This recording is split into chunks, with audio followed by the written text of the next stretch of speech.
ਪੰਜਾਬ ਦੇ ਵਿੱਚ ਕਹਿੰਦੇ ਛੇਵਾਂ ਦਰਿਆ ਜਿਹੜਾ ਨਸ਼ਿਆਂ ਦਾ ਵਗਦਾ ਹੈ। ਮਾਫ ਕਰਨਾ, ਮੈਂ ਸਾਰੇ ਬੁਲਾਰਿਆਂ ਨੂੰ, ਸਾਰੇ ਸਰੋਤਿਆਂ ਨੂੰ, ਸਾਰੀ ਸੰਸਥਾਵਾਂ ਨੂੰ ਹੱਥ ਬੰਨ੍ਹ ਕੇ ਬੇਨਤੀ ਕਰਦਾ ਕਿ ਇਹਨੂੰ ਛੇਵਾਂ ਦਰਿਆ ਨਾ ਕਿਹਾ ਕਰੋ। ਦਰਿਆ ਤਾਂ ਪੰਜ ਹੀ ਹੋਏ ਨੇ, ਛੇਵਾਂ ਤਾਂ ਇੱਕ ਗੰਦਾ ਨਾਲਾ ਵਗ ਰਿਹਾ ਨਸ਼ੇ। ਤੇ ਕੀ ਕਹਿੰਦੇ ਕਿ ਇਹੋ ਜਿਹਾ ਹੱਲ ਹੀ ਨਹੀਂ ਬਣਿਆ ਵੀ ਨਸ਼ੇ ਤੋਂ ਬਿਨਾਂ ਛੱਡਿਆ ਜਾ ਸਕੇ। ਨਸ਼ਾ ਛੋਟਾ ਹੋ ਸਕਦਾ, ਛੱਡਿਆ ਨਹੀਂ ਜਾ ਸਕਦਾ। 5 ਲੱਖ ਬੰਦਾ ਸ਼ਰਾਬ ਛੱਡ ਚੁੱਕਿਆ ਜੀ, 1 ਲੱਖ ਬੰਦਾ ਮੈਡੀਕਲ ਨਸ਼ਾ ਛੱਡ ਚੁੱਕਿਆ। ਹੁਣ ਸਾਡਾ ਨਸ਼ਾ ਛਡਾਉਣ ਦਾ ਨਜ਼ਰੀਆ ਕੀ ਹੈ, ਤਰੀਕਾ ਕੀ ਹੈ? ਦੁੱਖ ਦੀ ਗੱਲ ਇਹ ਹੈ ਕਿ ਕੁਝ ਸ਼ਹਿਰ ਇਹੋ ਜਿਹੇ ਨੇ ਜਿਨ੍ਹਾਂ ਦੇ ਮੈਂ ਨਾਂ ਨਹੀਂ ਲੈਣਾ ਚਾਹੁੰਦਾ, ਉੱਥੋਂ ਦੀਆਂ ਯੰਗ ਨੌਜਵਾਨ ਕੁੜੀਆਂ ਮੇਰੇ ਕੋਲੇ ਬਿਸਕੀ ਦੀ, ਬੀਅਰ ਪੀਣ ਦੀ ਔਰ ਚਿੱਟੇ ਦੀ ਦਵਾਈ ਲੈਣ ਆਉਂਦੀਆਂ ਨੇ, ਜਿਨ੍ਹਾਂ ਦੇ ਕੁੜੀਆਂ ਵੀ ਇਹੋ ਜਿਹੀਆਂ ਹੁੰਦੀਆਂ ਜਿਹੜੀਆਂ ਚਿੱਟਾ ਲਾਉਂਦੀਆਂ ਨੇ। ਬਿਲਕੁਲ ਜੀ, ਉਹਨਾਂ ਦੇ ਜੀਨਾਂ ਪਾਈਆਂ ਨੇ, ਹਾਈ ਫਾਈ ਘਰਾਂ ਦੀਆਂ ਕੁੜੀਆਂ ਨੇ, ਗੱਡੀਆਂ ਕੋਲੇ ਹੁੰਦੀਆਂ ਨੇ। ਨਸ਼ੇੜੀ ਨਸ਼ਾ ਛੱਡਣ ਦੀ ਗੱਲ ਕਰਦਾ ਨਾ, ਹਾਲਾਂਕਿ ਉਹਦੇ ਮਨ ਦੇ ਵਿੱਚ ਹੁੰਦਾ ਕਿ ਮੈਂ ਨਸ਼ਾ ਛੱਡ ਦਿਆਂ, ਪਰ ਉਹ ਇੱਕ ਚੀਜ਼ ਤੋਂ ਡਰਦਾ ਹੁੰਦਾ ਹੈ। ਜਦੋਂ ਉਹ ਨਸ਼ਾ ਛੱਡਦਾ ਇਮੀਡੀਏਟਲੀ ਅਗਲੇ ਦਿਨ ਉਹਦੇ ਪਹਿਲੇ 72 ਘੰਟੇ ਹੁੰਦੇ ਨੇ, 96 ਘੰਟੇ ਹੁੰਦੇ ਆ, ਉਹ ਬਹੁਤ ਔਖੇ ਟੱਪਦੇ ਆ। ਆਮ ਤੌਰ ਤੇ ਡਾਕਟਰ ਉਹ 72 ਘੰਟਿਆਂ ਨੂੰ ਜਾਂ ਉਹਦੀ ਪਹਿਲੀ ਸਟੇਜ ਨੂੰ ਰਿਕਵਰ ਕਰਨ ਦੇ ਵਿੱਚ ਸਫਲ ਨਹੀਂ ਹੁੰਦੇ। ਅਟੈਕ ਹੋਣਾ ਇੱਕ ਵੱਖਰਾ ਮੈਟਰ ਹੈ। ਜਦੋਂ ਤੁਹਾਡੇ ਦਿਮਾਗ ਦੇ ਉੱਪਰ ਜ਼ਿਆਦਾ ਡਿਪਰੈਸ਼ਨ ਪੈ ਗਿਆ ਤਾਂ ਅਟੈਕ ਹੋ ਸਕਦਾ। ਨਸ਼ੇ ਨਾਲ ਅਟੈਕ ਹੋਣ ਦਾ ਕੋਈ ਸੰਬੰਧ ਨਹੀਂ, ਜਿਹੜਾ ਮੈਂ ਮੰਨਦਾ। ਮੇਰੇ ਕਿਸੇ ਵੀ ਮਰੀਜ਼ ਨੂੰ ਹਾਲੇ ਤੱਕ ਅਟੈਕ ਹੀ ਨਹੀਂ ਹੋਇਆ। ਸਤਿ ਸ਼੍ਰੀ ਅਕਾਲ, ਮੈਂ ਗੁਰਪਾਲ ਸਿੰਘ ਬਰਾੜ ਸਵਾਗਤ ਕਰਦਾ ਤੁਹਾਡਾ। ਉਮੀਦ ਕਰਦਾ ਤੁਸੀਂ ਠੀਕ ਠਾਕ ਹੋਵੋਗੇ। ਪੰਜਾਬ ਦੇ ਵਿੱਚ ਕਹਿੰਦੇ ਛੇਵਾਂ ਦਰਿਆ ਜਿਹੜਾ ਨਸ਼ਿਆਂ ਦਾ ਵਗਦਾ ਹੈ। ਜਦੋਂ ਨਸ਼ਿਆਂ ਦੀ ਗੱਲ ਆਉਂਦੀ ਹੈ ਨਾ, ਖਾਸ ਕਰਕੇ ਮਾਝੇ ਦੇ ਵਿੱਚ ਤਾਂ ਪਰਿਵਾਰਾਂ ਦੇ ਪਰਿਵਾਰ ਦੁਖੀ ਨੇ। ਮਾਵਾਂ ਹੱਥ ਜੋੜਦੀਆਂ ਨੇ ਆਪਦੇ ਬੱਚਿਆਂ ਦੇ ਸਾਹਮਣੇ ਵੀ ਪੁੱਤ ਨਸ਼ਾ ਨਾ ਕਰੋ। ਪਤਾ ਨਹੀਂ ਕਿੰਨੇ ਨੌਜਵਾਨ ਆਪ ਸਾਡੇ ਓਵਰਡੋਜ਼ ਨਾਲ ਮਰ ਗਏ। ਨਸ਼ਾ ਤਾਂ ਮਤਲਬ ਆਮ ਜਿਹਾ ਹੀ ਹੋ ਗਿਆ, ਮਤਲਬ ਤੁਰੇ ਜਾਂਦੇ ਹੀ ਨਸ਼ਾ ਲੋਕਾਂ ਨੂੰ ਮਿਲਣ ਲੱਗ ਗਿਆ। ਤੇ ਇਹੋ ਜਿਹੀ ਕੋਈ ਜਿਵੇਂ ਕਰੋਨਾ ਦੀ ਇੱਕ ਬਹੁਤ ਵੱਡੀ ਮਾਰ ਚੱਲ ਰਹੀ ਹੈ, ਇਹਦੇ ਵਿੱਚ ਵੀ ਬਹੁਤ ਸੂਰਮੇ ਨਿਕਲੇ ਨੇ, ਆ ਕੇ ਸਾਹਮਣੇ ਆਏ ਨੇ ਜਿਹੜੇ ਹੈਲਪ ਕਰਦੇ ਨੇ ਮਰੀਜ਼ਾਂ ਦੀ। ਐਂ ਨਸ਼ੇ ਦੀ ਦਲਦਲ ਦੇ ਵਿੱਚੋਂ ਕੱਢਣ ਵਾਸਤੇ ਵੀ ਕੁਝ ਕੁ ਸੂਰਮੇ ਜੰਮੇ ਨੇ ਪੰਜਾਬ ਦੇ ਵਿੱਚ, ਜਿਹੜੇ ਨਸ਼ੇ ਦੀ ਦਲਦਲ ਦੇ ਵਿੱਚੋਂ ਨੌਜਵਾਨਾਂ ਨੂੰ ਕੱਢ ਰਹੇ ਨੇ। ਇੱਕ ਹੁੰਦੀ ਹੈ ਨਿਸ਼ਕਾਮ ਸੇਵਾ, ਇੱਕ ਹੁੰਦੀ ਫਾਇਦੇ ਚੱਕਣ ਵਾਲੀ ਸੇਵਾ। ਫਾਇਦੇ ਚੱਕ ਕੇ ਤੁਸੀਂ ਉਹਨੂੰ ਨਾਮ ਸੇਵਾ ਦੇ ਦਿੰਦੇ ਹੋ, ਪਰ ਚੱਕਦੇ ਹੋ ਫਾਇਦਾ। ਜਿਵੇਂ ਕੁਝ ਡਾਕਟਰ ਨੇ ਕਰੋਨਾ ਦੇ ਦੌਰ ਦੇ ਵਿੱਚ ਪੈਸਾ ਵੱਧ ਕਮਾ ਰਹੇ ਨੇ, ਕਿਉਂਕਿ ਉਹਨਾਂ ਨੂੰ ਪਤਾ ਵੀ ਲੋਕ ਮਜਬੂਰ ਨੇ, ਇਲਾਜ ਕਰਾਉਣਗੇ। ਤੇ ਕੁਝ ਲੋਕ ਨੇ ਜਿਹੜੇ ਫ੍ਰੀ ਸੇਵਾ ਕਰ ਰਹੇ ਨੇ। ਅਜਿਹੀ ਇੱਕ ਸ਼ਖਸੀਅਤ ਅੱਜ ਗੱਲ ਨਸ਼ਿਆਂ ਦੀ ਕਰਾਂਗੇ। ਅਜਿਹੀ ਇੱਕ ਸ਼ਖਸੀਅਤ ਹੈ ਜਿਨ੍ਹਾਂ ਦਾ ਨਾਮ ਹੈ ਬਾਬਾ ਨਿਰਮਲ ਸਿੰਘ। ਲੋਕ ਪੁਕਾਰਦੇ ਨੇ ਬਾਬਾ ਨਿਰਮਲ ਸਿੰਘ ਕਹਿ ਕੇ ਉਹਨਾਂ ਨੂੰ ਪਿਆਰ ਦੇ ਨਾਲ। ਉਹਨਾਂ ਕੋਲੇ ਅਸੀਂ ਬੈਠੇ ਹਾਂ। ਜ਼ਿਲ੍ਹਾ ਸੰਗਰੂਰ ਦਾ ਇੱਕ ਸ਼ਹਿਰ ਹੈ ਸ਼ੇਰਪੁਰ, ਇਹ ਇਲਾਕੇ ਦੇ ਵਿੱਚ ਅਸੀਂ ਬੈਠੇ ਹਾਂ। ਇੱਥੇ ਬਾਬਾ ਨਿਰਮਲ ਸਿੰਘ ਜੀ ਹੋਰਾਂ ਨਾਲ ਅੱਜ ਗੱਲਬਾਤ ਕਰਨ ਦੇ ਲਈ ਤੁਹਾਡੇ ਸਾਹਮਣੇ ਉਹਨਾਂ ਨੂੰ ਰੂਬਰੂ ਕਰਨ ਦੇ ਲਈ ਇਹਨਾਂ ਕੋਲੇ ਪਹੁੰਚੇ ਹਾਂ। ਬਾਬਾ ਨਿਰਮਲ ਸਿੰਘ ਹੋਰਾਂ ਬਾਰੇ ਮੈਂ ਦੱਸ ਦਿਆਂ ਕਿ ਪਿਛਲੇ 6 ਸਾਲ ਤੋਂ ਇਹ ਨਸ਼ੇ ਦੀ ਦਲਦਲ ਦੇ ਵਿੱਚ ਡੁੱਬੇ ਹੋਏ ਨੌਜਵਾਨਾਂ ਨੂੰ ਬਾਹਰ ਕੱਢ ਰਹੇ ਨੇ। ਪਤਾ ਨਹੀਂ ਕਿੰਨੇ ਸੈਂਕੜੇ ਹਜ਼ਾਰਾਂ ਨੌਜਵਾਨਾਂ ਨੂੰ ਇਹਨਾਂ ਨੇ ਦੁਬਾਰਾ ਜ਼ਿੰਦਗੀ ਦਿੱਤੀ ਹੈ। ਵੱਡੇ ਤੋਂ ਵੱਡੇ ਜਿਹੜੇ ਬਹੁਤ ਜ਼ਿਆਦਾ ਖੁੱਬੇ ਹੋਏ ਸੀ, ਜਿਨ੍ਹਾਂ ਨੇ ਬਹੁਤ ਜ਼ਿਆਦਾ ਵੱਡੀ ਤਾਦਾਦ ਦੇ ਵਿੱਚ ਨਸ਼ਾ ਕੀਤਾ, ਉਹਨਾਂ ਨੂੰ ਵੀ ਇਹਨਾਂ ਨੇ ਨਸ਼ੇ ਦੀ ਦਲਦਲ ਵਿੱਚੋਂ ਬਾਹਰ ਕੱਢਿਆ। ਬਹੁਤ ਲੋਕ ਆਭਾਰੀ ਹੋਣਗੇ ਇਹਨਾਂ ਦੇ, ਬਹੁਤ ਲੋਕ ਧੰਨਵਾਦੀ ਹੋਣਗੇ ਇਹਨਾਂ ਦੇ। ਪਰ ਸਭ ਤੋਂ ਵੱਡੀ ਗੱਲ ਹੈ ਕਿ ਇਹ ਦਵਾਈ ਜੋ ਦਿੰਦੇ ਨੇ ਉਹ ਬਿਲਕੁਲ ਫ੍ਰੀ ਦਿੰਦੇ ਨੇ। ਇੱਕ ਨਿਸ਼ਕਾਮ ਸੇਵੀ ਹੋਣਾ ਅੱਜ ਦੇ ਦੌਰ ਦੇ ਵਿੱਚ ਬਹੁਤ ਵੱਡੀ ਗੱਲ ਹੁੰਦੀ ਹੈ। ਨਸ਼ਾ ਕਿੱਡਾ ਵੱਡਾ ਮੈਟਰ ਹੈ, ਉਹਨੂੰ ਨਸ਼ੇ ਦੇ ਵਿੱਚੋਂ ਕੱਢਣ ਦੇ ਲਈ ਬਾਬਾ ਨਿਰਮਲ ਸਿੰਘ ਜੀ ਲੋਕਾਂ ਨੂੰ ਦਵਾਈ ਦਿੰਦੇ ਨੇ ਬਿਲਕੁਲ ਫ੍ਰੀ। ਉਹਨਾਂ ਦਾ ਕੁਛ ਚਾਰਜ ਨਹੀਂ ਕਰਦੇ। ਹਾਲਾਂਕਿ ਦਵਾਈਆਂ ਇਸ ਮਾਮਲੇ ਦੇ ਵਿੱਚ ਲੋਕ ਲੱਖਾਂ ਰੁਪਏ ਚੱਕੀ ਫਿਰਦੇ ਨੇ ਕਿ ਸਾਡੇ ਬੱਚੇ ਨੂੰ ਨਸ਼ੇ ਚੋਂ ਕੱਢਿਆ ਜਾਵੇ। ਇਹਨਾਂ ਨਾਲ ਗੱਲਬਾਤ ਕਰਾਂਗੇ। ਕਈ ਚੀਜ਼ਾਂ ਨੇ ਨਸ਼ੇ ਦੇ ਨਾਲ, ਜਦੋਂ ਨਸ਼ਾ ਵਰਡ ਆਉਂਦਾ ਤਾਂ ਕਈ ਚੀਜ਼ਾਂ ਨਾਲ ਜੁੜ ਜਾਂਦੀਆਂ ਨੇ ਵੀ ਨਸ਼ਾ ਕਿਉਂ ਕਰਦੇ ਨੇ ਮੁੰਡੇ, ਕੀ ਕਾਰਨ ਹੁੰਦੇ ਨੇ, ਸਾਰੀਆਂ ਚੀਜ਼ਾਂ ਡਿਸਕਸ ਕਰਾਂਗੇ। ਬਾਬਾ ਨਿਰਮਲ ਸਿੰਘ ਜੀ ਹੋਰਾਂ ਦਾ ਬਹੁਤ ਬਹੁਤ ਸਵਾਗਤ ਹੈ ਜੀ ਤੁਹਾਡਾ। ਸਤਿ ਸ਼੍ਰੀ ਅਕਾਲ ਜੀ। ਮੇਰੇ ਵੱਲੋਂ ਵੀ ਤੁਹਾਡੀ ਪੂਰੀ ਸਮੁੱਚੀ ਟੀਮ ਦਾ ਧੰਨਵਾਦ ਹੈ। ਜੀ ਆਇਆਂ ਜੀ। ਬਹੁਤ ਸ਼ੁਕਰੀਆ ਜੀ। ਪਹਿਲਾਂ ਤਾਂ ਇਹ ਦੱਸੋ ਜੀ, ਤੁਸੀਂ ਪਹਿਲੀ ਗੱਲ ਤਾਂ ਬਹੁਤ ਵਧਾਈ ਦੇ ਪਾਤਰ ਹੋ ਤੁਸੀਂ ਕਿ ਸੇਵਾ ਅੱਜ ਕੱਲ੍ਹ, ਜਿਵੇਂ ਮੈਂ ਕਿਹਾ, ਨਿਸ਼ਕਾਮ ਸੇਵੀ ਹੋਣਾ ਬਹੁਤ ਵੱਡੀ ਗੱਲ ਹੈ ਵੀ ਜਿਹੜਾ ਬਿਨਾਂ ਕਿਸੇ ਲਾਲਚ ਤੋਂ ਸੇਵਾ ਕਰਨੀ। ਅਤੇ ਤੁਸੀਂ ਤਾਂ ਸੇਵਾ ਵੀ ਉਸ ਫੀਲਡ ਦੇ ਵਿੱਚ ਕਰ ਰਹੇ ਹੋ ਜਿੱਥੇ ਸਾਡਾ ਪੰਜਾਬ ਬਿਲਕੁਲ ਡੁੱਬਦਾ ਜਾ ਰਿਹਾ। ਨਸ਼ੇ ਦੇ ਵਾਸਤੇ ਤਾਂ ਕਿੰਨਾ ਹੀ ਕੁਛ ਸਾਡੇ ਪੰਜਾਬ ਨੂੰ ਬਦਨਾਮ ਕੀਤਾ ਗਿਆ, ਹੈ ਨਾ। ਬਦਨਾਮ ਤਾਂ ਕੀ, ਸੱਚਾਈ ਵੀ ਹੈਗੀ ਹੈ ਵਿੱਚ ਇਹਦੇ। ਤੁਸੀਂ ਇਹ ਕਿਹੜੇ ਸੰਨ ਦੇ ਵਿੱਚ ਭਲੀ ਦਾ ਕੰਮ ਸ਼ੁਰੂ ਕੀਤਾ ਸੀ? ਭਲੇ ਦਾ ਕੰਮ ਜਦੋਂ ਤੁਸੀਂ ਸ਼ੁਰੂ ਕਰਤਾ ਸੀ, ਅਤੇ ਕਿਹੜੀ ਚੀਜ਼ ਤੋਂ ਤੁਸੀਂ ਪ੍ਰੇਰਿਤ ਹੋਏ ਸੀ? ਇੱਕ ਇਨਸੀਡੈਂਟ ਹੈ ਦਰਸ਼ਕੋ, ਜਿਹੜੀ ਚੀਜ਼ ਨੇ, ਇੱਕ ਹਾਦਸਾ ਹੋਇਆ ਸੀ ਜਿਸ ਤੋਂ ਇਹ ਪ੍ਰੇਰਿਤ ਹੋ ਕੇ ਇੱਧਰ ਆਏ ਸੀ। ਉਹ ਸਾਨੂੰ ਹਾਦਸਾ ਮੈਂ ਚਾਹੁੰਦਾ ਸਾਡੇ ਦਰਸ਼ਕਾਂ ਨੂੰ ਜ਼ਰੂਰ ਦੱਸੋ। ਅਤੇ ਕਦੋਂ ਆਏ ਸੀ? ਮੇਰੇ ਦਿਲ ਦਾ, ਮੇਰੇ ਜਿਹਨ ਦਾ ਇੱਕ ਅੰਦਰੂਨੀ ਦਰਦ ਹੈ ਜੀ ਇਹ, ਕਿ ਮੇਰੇ ਬ੍ਰਦਰ ਸੀ 7 ਤੋਂ 2 ਤੋਂ ਛੋਟੇ। ਮੇਰੇ ਤੋਂ ਛੋਟਾ ਕਰਨੈਲ ਸਿੰਘ ਔਲਖ ਹੈ, ਉਹਨਾਂ ਤੋਂ ਛੋਟਾ ਸੀ ਬੇਅੰਤ ਸਿੰਘ ਔਲਖ। ਬੇਅੰਤ ਸਿੰਘ ਔਲਖ ਮਿਲਟਰੀ ਦੇ ਵਿੱਚ ਭਰਤੀ ਹੋਇਆ, ਬਹੁਤ ਵਧੀਆ ਸਾਡੇ ਦੇਸ਼ ਦੀ ਸੇਵਾ ਕਰਕੇ ਪੈਨਸ਼ਨ ਆ ਗਿਆ। ਆ ਕੇ ਪਤਾ ਨਹੀਂ ਰੱਬ ਜਾਣੇ ਕੀ ਡਿਪਰੈਸ਼ਨ ਲਈ ਉਹ ਲਗਾਤਾਰ ਸ਼ਰਾਬ ਪੀਣੀ ਸ਼ੁਰੂ ਕਰਤੀ। ਅਸੀਂ ਉਹਨੂੰ ਕੈਂਪਾਂ ਵਿੱਚ ਵੀ ਛੱਡਿਆ, ਗਲੂਕੋਸ ਵਗੈਰਾ ਲਾਉਂਦੇ ਰਹੇ, ਘੂਰਦੇ ਵੀ ਰਹੇ, ਡਾਂਟਦੇ ਰਹੇ, ਬੰਦ ਕਮਰਿਆਂ 'ਚ ਵੀ ਰੱਖਦੇ ਰਹੇ, ਪਰ ਉਹ ਨਾ ਸਮਝਿਆ। ਆਖਰ ਇੱਕ ਦਿਨ ਐਸਾ ਆਇਆ, ਕਾਲਾ ਦਿਨ ਸਾਡੇ ਵਾਸਤੇ, 28/8/2014 ਨੂੰ ਮੇਰੇ ਬ੍ਰਦਰ ਦੀ ਸ਼ਰਾਬ ਪੀ ਕੇ ਮੌਤ ਹੋ ਗਈ। ਤੇ ਉਹਦੀ ਡੈੱਡ ਬੋਡੀ ਮੈਥੋਂ ਤਾਂ ਦੇਖੀ ਨਹੀਂ ਗਈ। ਮੈਂ ਤਾਂ ਦੇਖ ਕੇ ਇੱਕ ਜਿਵੇਂ ਦੌਰਾ ਪੈਂਦਾ ਹੁੰਦਾ ਇਸ ਤਰ੍ਹਾਂ ਮੈਨੂੰ ਮਹਿਸੂਸ ਹੋਇਆ ਕਿ ਮੈਂ ਉਹਨੂੰ ਸਾਂਭਦਾ ਰਿਹਾ। ਇਹ ਕੀ ਕਾਰਨ ਹੋਇਆ? ਇਹਦਾ ਇੱਕ ਤਾਂ ਇਹ ਕਾਰਨ ਹੈ ਜੀ, ਮਤਲਬ ਕਿ ਉਹ ਮਰ ਗਿਆ। ਉਹਦੀ ਮੈਰਿਜ ਹੋਈ ਨਹੀਂ ਸੀ, ਨਾ ਹੀ ਉਹਨੇ ਮੈਰਿਜ ਕਰਾਈ ਸੀ। ਉਹਦੀ ਪੈਨਸ਼ਨ ਹੈ ਜਿਹੜੀ, ਉਹ ਮੇਰੀ ਮਾਤਾ ਜੀ ਨੂੰ ਮਿਲਦੀ ਹੈ। ਪਹਿਲਾਂ ਤਾਂ ਮੇਰੀ ਮਾਂ ਨੇ ਕਿਹਾ ਕਿ ਅਸੀਂ ਪੈਨਸ਼ਨ ਲਵਾਉਣੀ ਹੀ ਨਹੀਂ, ਇਹਦੀ ਪੈਨਸ਼ਨ ਆਪਾਂ ਨੇ ਕੀ ਕਰਨੀ ਹੈ ਪੁੱਤ, ਆਪਣੇ ਕੋਲ ਕਿਹੜਾ ਕਿਸ ਚੀਜ਼ ਦਾ ਘੱਟ ਹੈ। ਸਾਡੀ ਫੈਮਿਲੀ ਮੱਧ ਵਰਗੀ ਹੈ, ਪਰ ਲਾਈਫ ਤੋਂ ਸੰਤੁਸ਼ਟ ਰਹੀ ਹੈ ਪਹਿਲੇ ਦਿਨ ਤੋਂ। ਮੇਰੇ ਫਾਦਰ ਸਾਹਿਬ ਤੋਂ, ਮੇਰੇ ਦਾਦਾ ਜੀ ਤੋਂ, ਮੇਰੇ ਚਾਚਾ ਜੀ ਨੇ, ਜਿਹੜੇ ਸਾਰੇ ਸੰਤੁਸ਼ਟ ਨੇ ਲਾਈਫ ਤੋਂ। ਦੱਸਣ ਹੁੰਦੀ ਕਿਰਤ ਕਰਨ ਵਾਲੀ ਸਾਡੀ ਫੈਮਿਲੀ ਹੈ। ਤੇ ਉਹ ਫਿਰ ਮੈਂ ਮਾਤਾ ਜੀ ਨੂੰ ਕਿਹਾ ਵੀ ਆਪਾਂ ਚਲੋ ਗਰੀਬਾਂ ਦੇ ਪਰਿਵਾਰਾਂ ਦੇ ਵਿੱਚ ਇਹ ਪੈਸਾ ਦੇ ਦਿਆ ਕਰਾਂਗੇ, ਕਿਸੇ ਦੇ ਮਸ਼ੀਨ ਦੇਤੀ, ਕਿਸੇ ਨੂੰ ਬੈੱਡ ਦੇਤੇ, ਪੇਟੀ ਦੇਤੀ, ਇਸ ਤਰ੍ਹਾਂ ਕਰ ਦਿਆ ਕਰਾਂਗੇ। ਚਲੋ ਉਹ ਮੰਨ ਗਈ। ਤੇ ਮੈਂ ਭਰਾਵਾਂ ਦੇ ਵਿੱਚ ਸਭ ਤੋਂ ਵੱਡਾ ਹੋਣ ਕਰਕੇ ਭਰਾ ਮੇਰੇ ਨਾਲ ਬੜੇ ਸਹਿਮਤ ਨੇ, ਮੇਰੀ ਗੱਲ ਮੰਨਦੇ ਆ, ਸਾਰੀ ਫੈਮਿਲੀ ਮੇਰੀ ਗੱਲ ਸੁਣਦੀ ਹੈ। ਮਾਤਾ ਜੀ ਨੂੰ ਪੈਨਸ਼ਨ ਲੱਗ ਗਈ ਸੀ 2015 ਦੇ ਵਿੱਚ। ਮੈਂ ਹਰਿਦੁਆਰ ਡੇਰੇ ਦੇ ਵਿੱਚ ਇੱਕ ਸਵਾਮੀ ਜੀ ਨੇ, ਉੱਥੇ ਜੜੀਆਂ ਬੂਟੀਆਂ ਬਾਰੇ ਨੌਲੇਜ ਲੈਂਦਾ ਹੁੰਦਾ ਸੀ। 6 ਸਾਲ ਮੈਂ ਉੱਥੇ ਲਾਏ ਨੇ। ਮੈਂ ਉਹਨਾਂ ਕੋਲ ਜਾ ਕੇ ਰੋਇਆ। ਉਹ ਮੇਰੇ ਪਿਤਾ ਸਮਾਨ ਸੀ, ਬਹੁਤ ਨਾਈਸ ਸੀ। ਉਹ ਹੁਣ ਦੁਨੀਆ ਤੇ ਨਹੀਂ ਰਹੇ। ਮੈਂ ਕਿਹਾ ਸਵਾਮੀ ਜੀ ਇਸ ਤਰ੍ਹਾਂ ਕਰਕੇ ਵੀ ਮੇਰੇ ਬ੍ਰਦਰ ਦੀ ਹੋ ਗਈ ਡੈਥ, ਇੰਨੀ ਮੇਰੀ ਉਹਨਾਂ ਦੀ ਪੈਨਸ਼ਨ ਲੱਗੀ ਹੋਈ ਹੈ। ਮੈਂ ਚਾਹੁੰਦਾ ਵੀ ਕੋਈ ਐਸੀ ਦਵਾਈ ਹੈ ਜਿਹਦੀ ਕੀਮਤ ਵੀ ਘੱਟ ਹੋਵੇ ਤਾਂ ਕਿ ਅਸੀਂ ਫ੍ਰੀ ਦੇ ਸਕੀਏ। ਸਾਡੇ ਕੋਲ ਇਨਕਮ ਉਦੋਂ ਪੈਨਸ਼ਨ 9,000 ਰੁਪਇਆ ਲੱਗੀ ਸੀ, ਹੁਣ ਤਾਂ 12,500 ਹੋ ਗਈ। ਵੀ ਉਸ ਪੈਨਸ਼ਨ ਦੇ ਵਿੱਚ ਅਸੀਂ ਮੇਰੇ ਭਰਾ ਦੀ ਯਾਦ ਦੇ ਵਿੱਚ ਇਹ ਦਵਾਈ ਲੋਕਾਂ ਤੱਕ ਪਹੁੰਚਾ ਸਕੀਏ। ਫਿਰ ਉਹਨਾਂ ਨੇ ਕਿਹਾ ਵੀ ਕੋਈ ਗੱਲ ਨਹੀਂ। ਉਹਨਾਂ ਨੇ ਇੱਕ ਅਰਕ ਬਣਾਇਆ, ਕਾਫੀ ਜੜੀਆਂ ਬੂਟੀਆਂ ਉਹਦੇ ਵਿੱਚ ਪੈਂਦੇ ਨੇ, ਕੋਈ ਕੈਮੀਕਲ ਨਹੀਂ ਪੈਂਦਾ। ਉਹ ਦਵਾਈ ਅਸੀਂ ਹਰਿਦੁਆਰ ਤੋਂ ਮੁੱਲ ਲੈ ਕੇ ਆਉਂਦੇ ਹਾਂ, ਸ਼ੀਸ਼ੀਆਂ ਲੁਧਿਆਣੇ ਤੋਂ ਮੁੱਲ ਲੈ ਕੇ ਆਉਂਦੇ ਹਾਂ। ਘਰੇ ਉਹਦੀ ਪੈਕਿੰਗ ਕੀਤੀ ਜਾਂਦੀ ਹੈ। ਪੈਕਿੰਗ ਕਰਕੇ ਆਏ ਹੋਏ ਬੰਦੇ ਨੂੰ ਨਸ਼ੇ ਦੀ ਦਵਾਈ ਸਾਡੀ ਫੈਮਿਲੀ ਵੱਲੋਂ ਫ੍ਰੀ ਦਿੱਤੀ ਜਾਂਦੀ ਹੈ। ਅੱਛਾ, ਤੁਸੀਂ ਲੈ ਕੇ ਉਹਨੂੰ ਮੁੱਲ ਲਾਉਂਦੇ ਹੋ ਤੇ ਦਿਨੇ ਤੁਸੀਂ ਫ੍ਰੀ ਹੋ? ਬਿਲਕੁਲ ਜੀ, ਸਾਨੂੰ ਮੁੱਲ ਮਿਲਦੀ ਹੈ, ਅਸੀਂ ਫ੍ਰੀ ਦਿੰਦੇ ਹਾਂ। ਇੱਕ ਮੈਂ ਤੁਹਾਡੀ ਗੱਲ ਕੱਟਦਾ, ਸ਼ਾਇਦ ਤੁਹਾਨੂੰ ਬੁਰੀ ਲੱਗੇ। ਤੁਸੀਂ ਬੋਲਿਆ ਸੀ ਕਿ ਸਾਡੇ ਪੰਜਾਬ ਦੇ ਵਿੱਚ ਇੱਕ 6ਵਾਂ ਦਰਿਆ ਨਸ਼ਿਆਂ ਦਾ ਵਗਦਾ ਹੈ। ਮਾਫ ਕਰਨਾ, ਮੈਂ ਸਾਰੇ ਬੁਲਾਰਿਆਂ ਨੂੰ, ਸਾਰੇ ਸਰੋਤਿਆਂ ਨੂੰ, ਸਾਰੀ ਸੰਸਥਾਵਾਂ ਨੂੰ ਹੱਥ ਬੰਨ੍ਹ ਕੇ ਬੇਨਤੀ ਕਰਦਾ ਕਿ ਇਹਨੂੰ 6ਵਾਂ ਦਰਿਆ ਨਾ ਕਿਹਾ ਕਰੋ। ਦਰਿਆ ਤਾਂ 5 ਹੀ ਹੋਏ ਨੇ, 6ਵਾਂ ਤਾਂ ਇੱਕ ਗੰਦਾ ਨਾਲਾ ਵਗ ਰਿਹਾ ਨਸ਼ਿਆਂ ਦਾ। ਹਾਂਜੀ ਬਿਲਕੁਲ, ਇਹਨੂੰ ਗੰਦਾ ਨਾਲਾ ਹੀ ਕਹਾਂਗੇ, ਕਿਉਂਕਿ ਪਤਾ ਨਹੀਂ ਕਿੰਨੇ ਕੁ ਮਾਵਾਂ ਦੇ ਪੁੱਤਾਂ ਨੂੰ ਲੈ ਗਿਆ ਇਹ ਰੋੜ ਕੇ। ਅੱਛਾ ਜੀ, ਕਹਿੰਦੇ ਨੇ ਨਾ, ਇੱਕ ਮੈਂ ਤੁਹਾਨੂੰ ਬੜੀ ਪ੍ਰੈਕਟੀਕਲ ਜੀ ਗੱਲ ਪੁੱਛਣੀ ਚਾਹੁੰਦਾ ਹੈ। ਕਹਿੰਦੇ ਵੀ ਜਿਹੜਾ ਨਸ਼ਾ ਜਦੋਂ ਕੋਈ ਕਰਨ ਲੱਗ ਜਾਂਦਾ ਨਾ, ਉਹਦਾ ਨਸ਼ੇ ਦਾ ਕੋਈ ਹੱਲ ਨਹੀਂ ਹੁੰਦਾ। ਜਦੋਂ ਅਸੀਂ ਨਸ਼ਾ ਛੱਡਦੇ ਹਾਂ ਨਾ, ਤਾਂ ਨਸ਼ਾ ਨੂੰ ਛਡਾਉਣ ਵਾਸਤੇ ਇੱਕ ਹੋਰ ਨਸ਼ਾ ਹੀ ਹੁੰਦਾ। ਜਿਵੇਂ ਸੱਪ ਨੂੰ ਕਹਿੰਦੇ ਸੱਪ ਦਾ ਜ਼ਹਿਰ ਜਿਹੜਾ ਜ਼ਹਿਰ ਨੂੰ ਮਾਰਨ ਵਾਸਤੇ ਜ਼ਹਿਰ ਹੀ ਚਾਹੀਦਾ ਹੁੰਦਾ। ਕਹਿੰਦੇ ਅੱਜ ਕੱਲ੍ਹ ਡਾਕਟਰ ਕੀ ਕਰਦੇ ਆ ਵੀ ਜਦੋਂ ਕਿਸੇ ਨੂੰ ਨਸ਼ਾ ਲੱਗ ਗਿਆ, ਮੰਨ ਲਓ ਚਿੱਟੇ ਦਾ, ਉਹਨੂੰ ਛਡਾਉਣ ਵਾਸਤੇ ਕੁਛ ਇਹੋ ਜਿਹਾ ਪ੍ਰੋਡਕਟ ਦੇ ਦਿੰਦੇ ਆ, ਜੋ ਕੁਛ ਇਹੋ ਜਿਹੀ ਮੈਡੀਸਿਨ ਦੇ ਦਿੰਦੇ ਜਿਹਦੇ ਵਿੱਚ ਉਹੀ ਸਾਲਟ ਜਾਂ ਹੁੰਦਾ, ਜਾਂ ਚਿੱਟੇ ਨੂੰ ਛੱਡਣ ਵਾਸਤੇ ਲੋਕ ਫੀਮ ਤੇ ਲਾ ਦਿੰਦੇ ਆ। ਤੇ ਕੀ ਕਹਿੰਦੇ ਕਿ ਇਹੋ ਜਿਹਾ ਹੱਲ ਹੀ ਨਹੀਂ ਬਣਿਆ ਵੀ ਨਸ਼ੇ ਤੋਂ ਬਿਨਾਂ ਛੱਡਿਆ ਜਾ ਸਕੇ। ਨਸ਼ਾ ਛੋਟਾ ਹੋ ਸਕਦਾ, ਛੱਡਿਆ ਨਹੀਂ ਜਾ ਸਕਦਾ। ਤੁਸੀਂ ਕਿਹੜੀ ਇਹੋ ਜਿਹੀ ਦਵਾਈ ਹੈ, ਇਹਦੇ ਵਿੱਚ ਕੀ ਇਹੋ ਜਿਹਾ ਪਾਇਆ ਜਿਹੜਾ ਤੁਸੀਂ ਕਹਿੰਦੇ ਹੋ, ਵਾਅਦਾ ਕਰਦੇ ਹੋ, ਦਾਅਵਾ ਕਰਦੇ ਹੋ ਕਿ ਲੋਕ ਛੱਡ ਦਿੰਦੇ ਨੇ? ਇੱਕ ਮੈਂ ਵੈਸੇ ਗੱਲ ਕਹਿਣੀ ਚਾਹੁੰਦਾ, ਮੇਰੀ ਏਜ ਦੇ ਅਕੋਰਡਿੰਗ, ਜਾਂ ਮੈਂ ਇੱਕ ਧਾਰਮਿਕ ਸ਼ਖਸੀਅਤ ਹਾਂ, ਮੈਂ ਕਹਿਣਾ ਨਹੀਂ ਸੀ ਚਾਹੁੰਦਾ, ਮੇਰੇ ਮੂੰਹੋਂ ਵਧੀਆ ਨਹੀਂ ਲੱਗਦੀ। ਕਿਸੇ ਨੇ ਕਿਹਾ, ਕਹਿੰਦਾ ਜੇ ਦਿਲ ਵਿੱਚ ਹੋਵੇ ਪਿਆਰ ਹੋਣ ਨੂੰ ਕੀ ਨਹੀਂ ਹੁੰਦਾ। ਜੇ ਬੰਦਾ ਇੱਕ ਮਤਲਬ ਹੈ ਵੀ ਮੈਂ ਨਸ਼ਾ ਛੱਡਣਾ ਹੈ, ਉਹ ਤਾਂ ਉਹਨਾਂ ਲੋਕਾਂ ਦੀ ਜਿਹਨਾਂ ਦੀ ਤੁਸੀਂ ਗੱਲ ਕਰਦੇ ਹੋ, ਉਹਨਾਂ ਦਾ ਬਿਜ਼ਨਸ ਹੈ। ਉਹ ਤਾਂ ਕਹਿੰਦੇ, ਪੰਜਾਬੀ ਦੀ ਕਹਾਵਤ ਹੈ ਕਿ ਬੁੜੀ ਮਰ ਗਈ ਕੁੜੀ ਜੰਪੀ, ਟੱਬਰ ਤਾਂ ਉਡੇ ਰਹਿ ਗਿਆ। ਉਹ ਕਹਿੰਦੇ ਤੂੰ ਭੁੱਕੀ ਛੱਡ ਦੇ, ਜੀਭ ਥੱਲੇ ਗੋਲੀ ਧਰ ਲੈ, ਚਿੱਟਾ ਛੱਡ ਦੇ, ਫੀਮ ਖਾ ਲੈ, ਫੀਮ ਛੱਡ ਦੇ, ਇੱਕ ਆ ਪੁੜੀ ਮੂੰਹ ਝਾੜ ਲੈ। ਉਹਨਾਂ ਨੇ ਤਾਂ ਦਵਾਈ ਆਪਣੀ ਵੇਚਣੀ ਹੈ, ਸੇਲ, ਪੈਸੇ ਕਮਾਉਣੇ ਆ। ਅਸੀਂ ਪੈਸੇ ਕਮਾਉਣ ਦੀ ਗੱਲ ਹੀ ਨਹੀਂ ਕੀਤੀ। ਅਸੀਂ ਨਸ਼ਾ ਕਿਵੇਂ ਛਡਾਉਂਦੇ ਹਾਂ? ਅਸੀਂ ਇਹ ਕਰਦੇ ਹਾਂ, ਸ਼ਰਾਬ ਵਾਲੇ ਨੂੰ ਤਾਂ ਸਾਡੀ ਦਵਾਈ ਬਿਨਾਂ ਦੱਸੇ ਵੀ ਦਿੱਤੀ ਜਾ ਸਕਦੀ ਹੈ। ਚਾਹ 'ਚ ਪਾ ਦਿਓ, ਦੁੱਧ 'ਚ ਪਾ ਦਿਓ, ਦਾਲ 'ਚ ਪਾ ਦਿਓ, ਸਬਜ਼ੀ 'ਚ ਪਾ ਦਿਓ, ਦਹੀਂ ਲੱਸੀ 'ਚ ਨਹੀਂ ਪਾਉਣੀ। 5-5 10 ਬੂੰਦਾਂ ਪਾ ਕੇ 2 ਟਾਈਮ ਦਿਓ, ਪੀਤੀ 'ਚ ਵੀ ਬਿਨਾਂ ਪੀਤੀ 'ਚ। ਇਹਦਾ ਕੋਈ ਸਾਈਡ ਇਫੈਕਟ ਨਹੀਂ, ਨਾ ਇਹਦੇ ਨਾਲ ਮੂੰਹ ਲਾਲ, ਨਾ ਧਫੜੀ, ਨਾ ਜੀ ਕੱਚਾ, ਨਾ ਉਲਟੀ, ਕੁਛ ਨਹੀਂ ਹੁੰਦਾ।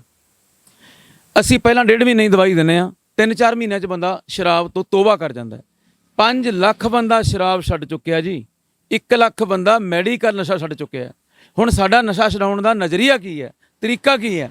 ਪਹਿਲਾਂ ਅਸੀਂ ਬੰਦੇ ਨੂੰ ਨਸ਼ੇ ਤੋਂ ਨਫ਼ਰਤ ਪੈਦਾ ਕਰਦੇ ਹਾਂ ਪਿਆਰ ਦੇ ਜ਼ਰੀਏ। ਪਹਿਲਾਂ ਉਹਦੇ ਨਾਲ ਪਿਆਰ ਪਾਉਂਦੇ ਹਾਂ, ਪਿਆਰ ਨਾਲ ਉਹਦੇ ਨਾਲ ਕਾਉਂਸਲਿੰਗ ਕਰਦੇ ਹਾਂ। ਲੋਕ ਨਸ਼ਾ ਕਰਨ ਵਾਲੇ ਨੂੰ ਨਸ਼ੇੜੀ ਕਹਿ ਕੇ ਨਫ਼ਰਤ ਕਰਦੇ ਆ। ਅਸੀਂ ਉਹਨੂੰ ਇੱਕ ਮਰੀਜ਼ ਸਮਝ ਕੇ ਇੱਕ ਪਿਆਰ ਕਰਦੇ ਹਾਂ ਉਹਦੇ ਨਾਲ। ਪਿਆਰ ਦੇ ਜ਼ਰੀਏ ਉਹਨੂੰ ਸਮਝਾਉਂਦੇ ਹਾਂ ਵੀ ਬੇਟਾ ਦੇਖੋ, ਗੱਲ ਸੁਣੋ, ਇਹ ਪੈਨ ਹੈ 10 ਰੁਪਏ ਦਾ, ਜਿੱਥੋਂ ਮਰਜ਼ੀ ਲੈ ਲਓ, ਜੇ ਟੁੱਟ ਜੇ ਨਵਾਂ ਲੈ ਲਾਂਗੇ। ਇਹ ਐਨਕ ਹੈ 400 ਰੁਪਏ ਦੀ ਆਈ ਹੈ, ਜਿੱਥੋਂ ਮਰਜ਼ੀ ਲੈ ਲਓ, ਮੁੱਲ ਮਿਲ ਜਾਂਦੀ ਹੈ। ਪਰ ਇਹ ਮੋਬਾਈਲ ਹੈ 20,000 ਦਾ, ਜਿੱਥੋਂ ਮਰਜ਼ੀ ਲੈ ਲਓ। ਪਰ ਜਿਹੜਾ ਸਰੀਰ ਹੈ ਬਰਾੜ ਸਾਹਿਬ, ਇਹ ਕਰੋੜਾਂ ਰੁਪਈਆਂ ਦੇ ਵਿੱਚ ਮੁੱਲ ਨਹੀਂ ਮਿਲ ਸਕਦਾ। ਇਹ ਤਾਂ ਮੰਨਦੇ ਹੋ? ਉਹਨੂੰ ਸਮਝਾ ਦਿੰਦੇ ਆ, ਡਰਾ ਦਿੰਦੇ ਆ ਵੀ ਤੇਰੇ ਗੁਰਦੇ ਖਰਾਬ ਹੋ ਜਾਣਗੇ, ਤੇਰੇ ਲੀਵਰ ਦੇ ਵਿੱਚ ਪ੍ਰੋਬਲਮ ਖੜੀ ਹੋ ਜਾਊਗੀ। ਉਹਨੂੰ ਐਗਰੀ ਕਰ ਲੈਂਦੇ ਆ।